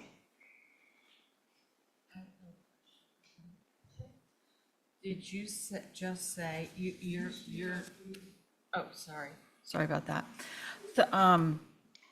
You're 39, right? Yep. And you said you have a pool behind your house? No. You just said you had a pool behind your house. Oh, I'm sorry. I own 39 West Miacomet. I live on Tashima. I have two, my family house is 39. Okay. Okay, so I live there. I live there in the summer sometimes. I live there in the winter. It's year round. I go out there. Yeah. But I also have, I also have a house on Tashima. Okay. So, Thank you. and I have a pool behind me that has. On another lot. On another lot that has, so I'm Okay. sorry for the. Okay. Sorry for the No, that's okay. misunderstanding there. Nope, fine. But yes, I go out to Miacomet all the time. I'm out there all the time, so. Thanks. And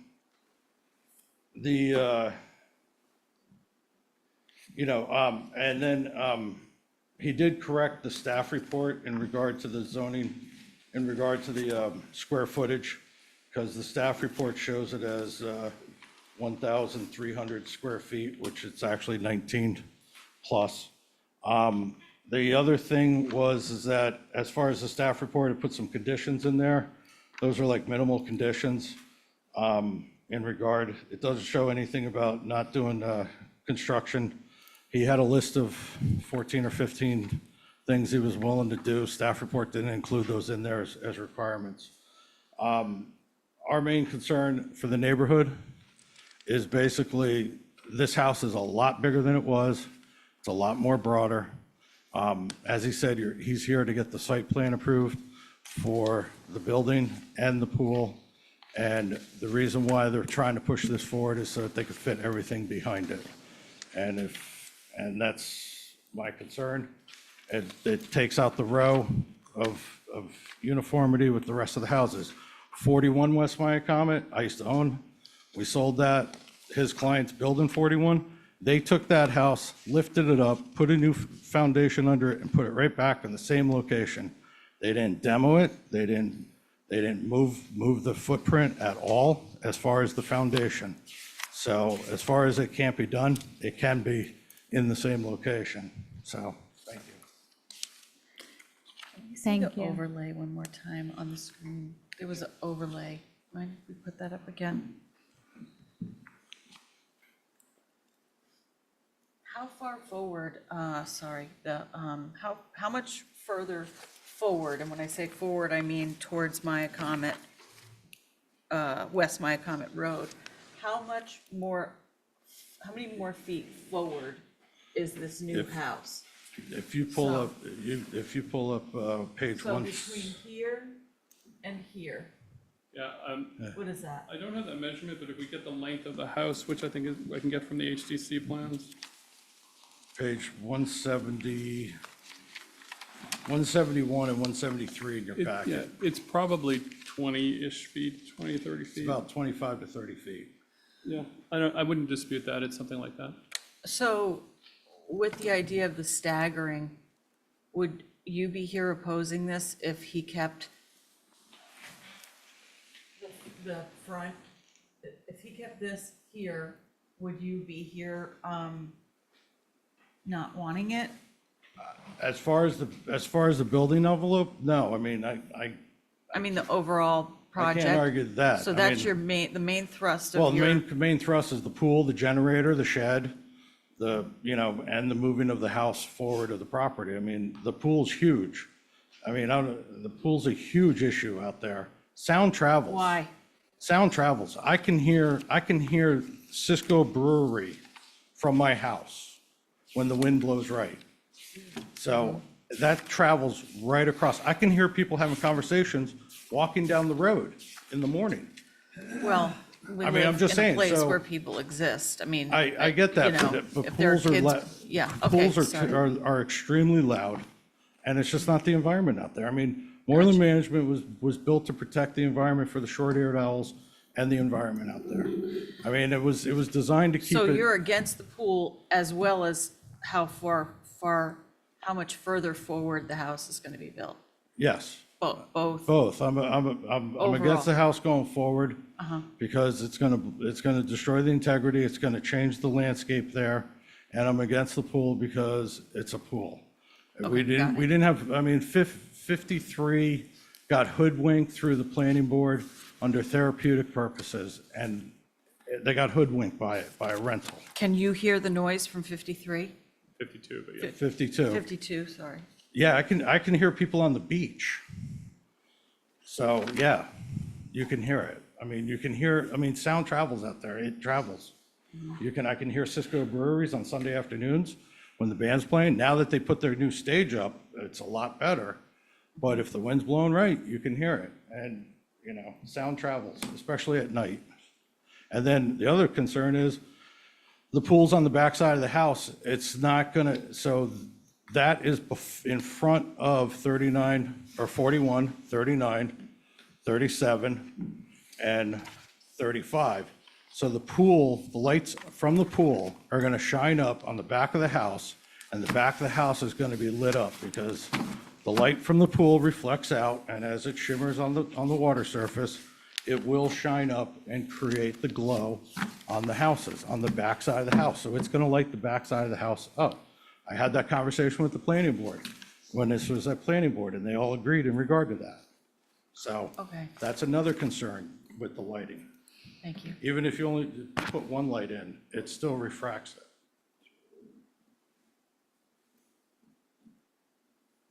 Could I respond to that briefly? Sure. So the no fun, no noise rule, I'm not familiar with. Frankly, people sitting out on their back deck with friends having a drink or whatever, it all creates the same noise. Everybody enjoys, people come out here for the outdoor experience of outdoor living of Nantucket. And if sound carries there, frankly, there's nothing in the bylaw that says you're supposed to deal with that. It's not what we're in front of you here. Also, there's nothing in the bylaw about protecting private views. But also, if you look at the GIS map or anything, 39 is like 600 feet back from where we're talking about here, and has panoramic views that are incredible. And the idea that moving a house 25 feet is going to block those views, which are not protected anyway, is a bit of a stretch. I mean, the views from his property are amazing. He's very fortunate to have them. Mr. Cohen knows that when we sold the property at 41 West Miacomet, we created a sightline restriction on 41 to keep the view. And that sightline went right down the corner of that property existing. And now that's going to move it 30 feet forward. So he's aware of the fact that we tried to keep the site protected. Right. We did it for our neighbors here. So we tried to protect it. He knows that we did that for 41, but yet he's saying, nope, let's push it forward 25, 30 feet. What I'm saying is, it's not the role of this board to protect a private view, even from. Scenic integrity Guys, view. let's not go back and forth. Sorry, That's okay. Chairman. But It's the wildlife views, not private views of private citizens from their home. It's the public view of the scenery that's protected. But we don't need to get into it. I'm sure that that's not a legitimate basis for you to make a decision to create a private view easement for him. I don't think we need to get into the noise. I mean, I get it, like, yes, a pool will cause noise, but I don't think we need to get into the noise discussion because that's not, it's not a consideration under this special permit. Yeah. But the special there permit- are some significant things for us to consider under the special permit request that, Absolutely. But the scenic views we're talking about here are not private views from his home. And frankly, and nor are they significantly impacted from 600 feet away or whatever that distance is, moving something when his views are incredibly panoramic. my concern is more moving the house forward and tilting it so that you can then create more impervious surfaces that that don't, that weren't there. It's a, Well, the reason for redesigning the house, I think actually he corrected me. I said it was to view the pond instead of the ocean, but I did actually mean it the other way around. It's to reorient to the ocean. That was correct, or that correction was correct. But the house is basically an entirely different house, but we're just trying to lay out everything so that it works. And the intent is to create a site plan that has the least amount of impact. And the way we have the least amount of impact is to put the thing that blocks the backyard where all the activity takes place, where the pool we hopefully is going to be, from the public area, and also to focus it against the plans that are proposed by both 51 to the west and 41 to the north. And the idea is to triangulate with those three properties so that the activities, the disturbances, the pools, the backyards are all clustered within those three structures. And I think that's a extremely beneficial design. Susan, may I ask a question? of course.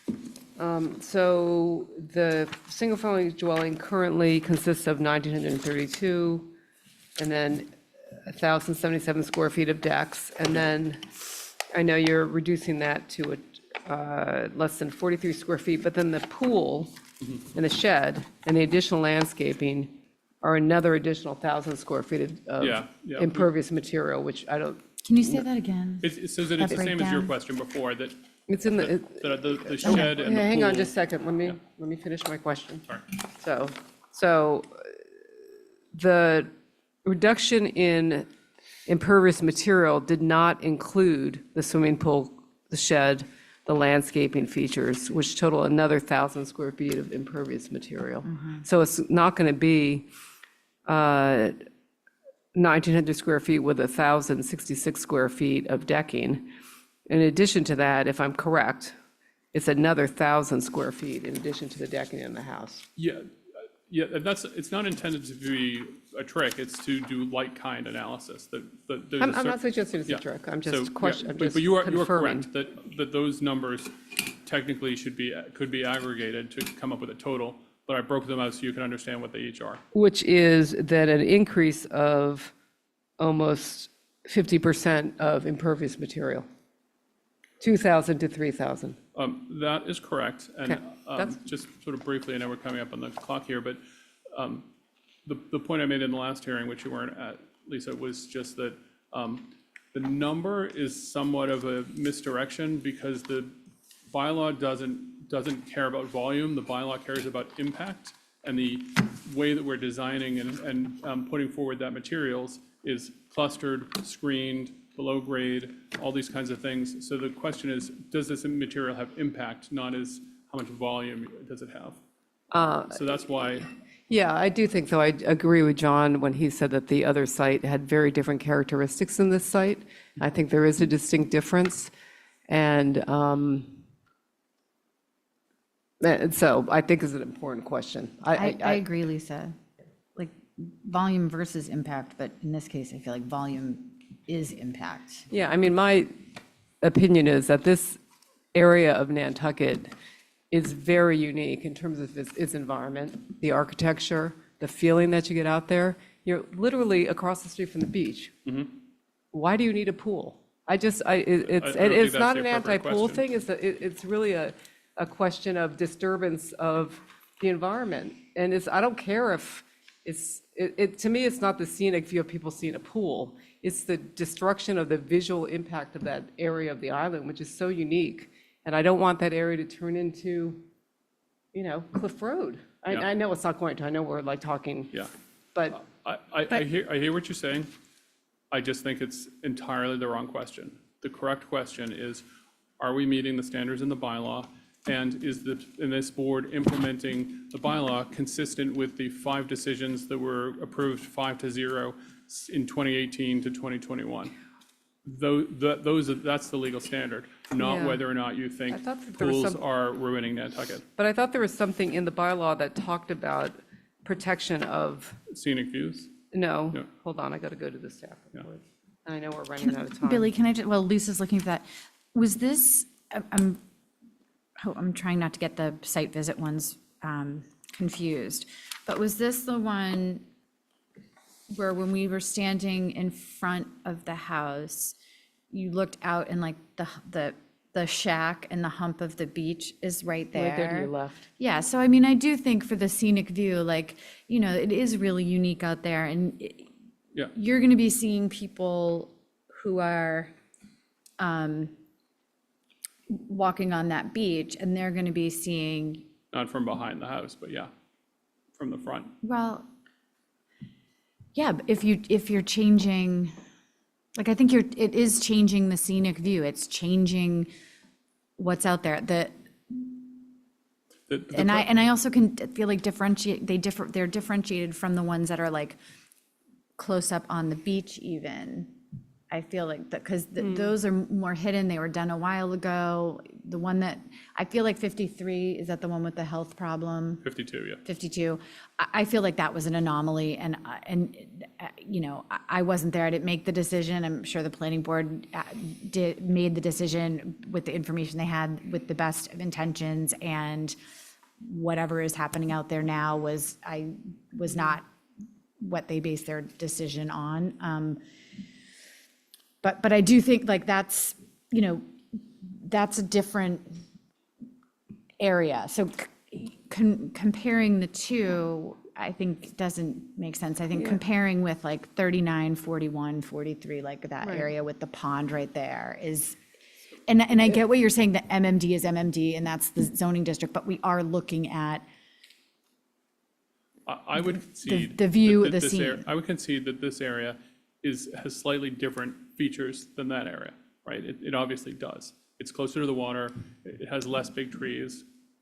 But the question is, do those things materially change the way you would implement the bylaw? Because the bylaw says you're supposed to protect certain things in certain ways, with clustering, grading, screening, distances, those kind of things. So I think the question really is this particular plan more exposed in a material way that is impacting the environment or something? And Well, I hear what don't you're think it's saying. not. But there's this bylaw, though, Okay. and to maximize protection of moorlands and heathland vegetation and landforms through the use of various measures, including but not limited to limitations on grading, fencing, landscaping, driveway and parking facilities, and other physical disruptions to indigenous natural systems. Yep. That is the bylaw. Yeah, and that's exactly right. We are not interrupting indigenous natural systems. We're in an already disturbed area and we're screening it properly.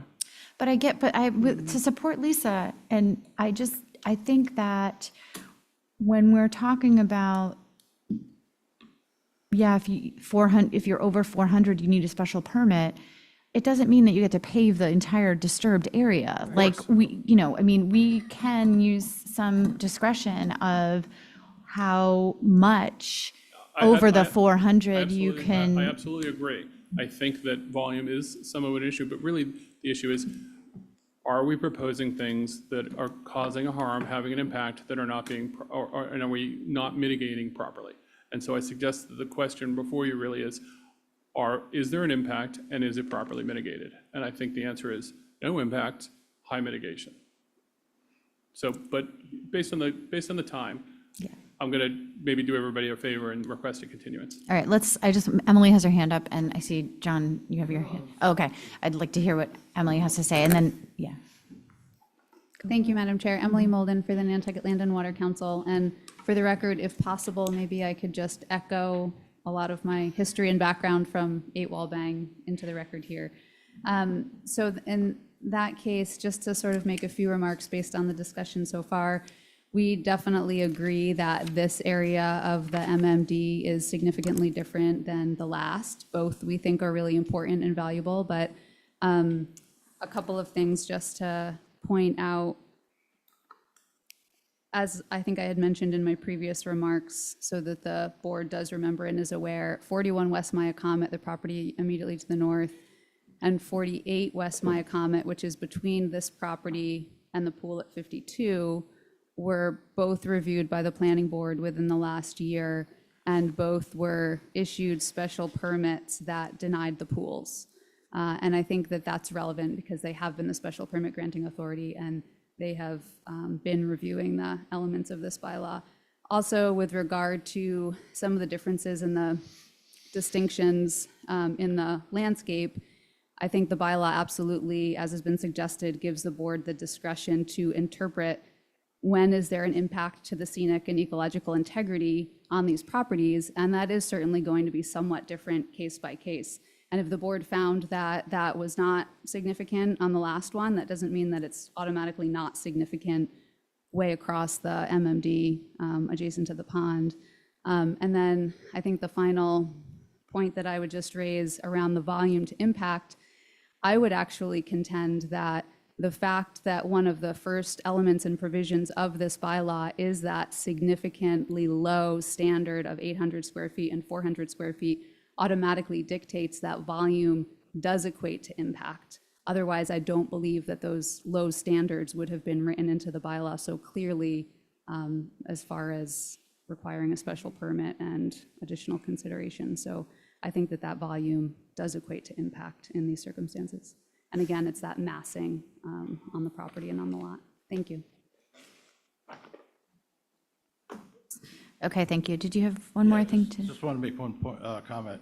I know we haven't talked about 51 yet, but Mr. Cohen said that he was trying to clump all the pools together in the backyards and whatnot.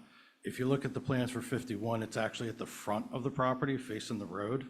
So we can look at that in general, but I get that, but I just want to just reiterate that, they're not all going to be clumped looking at each other because it's swapped backwards. Okay, thank you. So should we make a motion to continue? I think so. I'll make that motion. Till June 24th? Or July? What are we doing? Yeah, what are we doing? We just continued the Summer House appeal to June 24th. Okay, so this would be till July 11th. Is that right? I think that would be the proper date, probably. Well, I don't know, how long do we have on the 24th? we have from 1 to 3:30 in I that. do not, you think training we're going to room. be talking about the summer house for 2 hours? No, but you've got the two STR cases.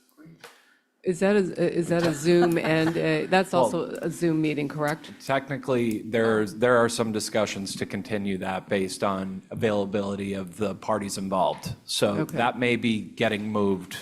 Okay, I thought we So were c- upstairs, no? So We could- are, We are, I'm- but everything's going sideways right now. So could we continue this to the 24th and do the same thing as the Sconset situation where if it doesn't work, then we could continue to the 11th, but I'd like to keep this moving. I'm perfectly fine with that, and Okay. I can update the Okay. agenda to So I'll reflect make that for the that 24th. motion. I may be Zooming in, but I'll be here. Okay, and John won't be here, but that's okay. Try not to be, we'll see. Okay. So Mark, we'll definitely need you. Mark? Uh-huh. For the zoning board, Mark. Did you also continue 51? Or have we No, I haven't continued done either anything. yet? I Okay. haven't done We haven't anything yet. opened it yet. I've done nothing. So Lisa, I do have a question. I'm fine with that motion. I think, did you just? No, we haven't done anything yet. Is the whether or not we get to it going to be based on how the day goes, or will we know in advance based on whether or not other things get continued? I think we will have a good idea based on other discussions. We'll let you know, but Okay. I think, I'm kind of here anyway, but frankly, for the other people who aren't, they should know to contact Billy. yeah, when will we know? I'm thinking we're gonna need the weekend Okay. just to hear back from all involved, and then Monday, I think Monday we could cement it. So for right now, I would say continue to the 24th, and if it's not going to make it at Works for that me. date, we'll continue on Okay. beyond Okay. that. And then Okay.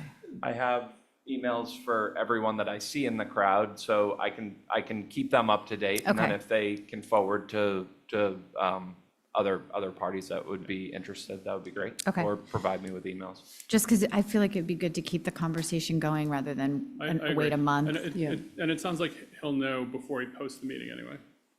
Yeah. Yes, I'm trying to get a handle on that before the meeting gets posted. I think that would be beneficial because we have 2.5 hours up there on the 24th. Okay. Thank you. All right, so why don't we have a motion to continue this till the 24th? I did that. yeah. Okay. I'll, Second. she'll second it. Okay, Elisa seconds. Okay, and then, so all those in favor of continuing, say aye. Aye. Aye, okay, so this one we'll pick back up on the 24th, hopefully. And then for the next one, Do we just not open it? Or do we need Yeah, to- just not, do we have to continue that? It is a special permit. I mean, within the time frame, it could just not be opened. It could be, it could stay we'll on just put as it on new the business. 24th anyway. Okay, okay, Great. all right, Well great, played. perfect. So how about a motion to adjourn? Second. Okay, all those in favor to adjourn, say aye. Aye. Okay. Well, let me think. Wonder, isn't that the truth? Off to Little League, right? Hang on, I gotta shut this all off.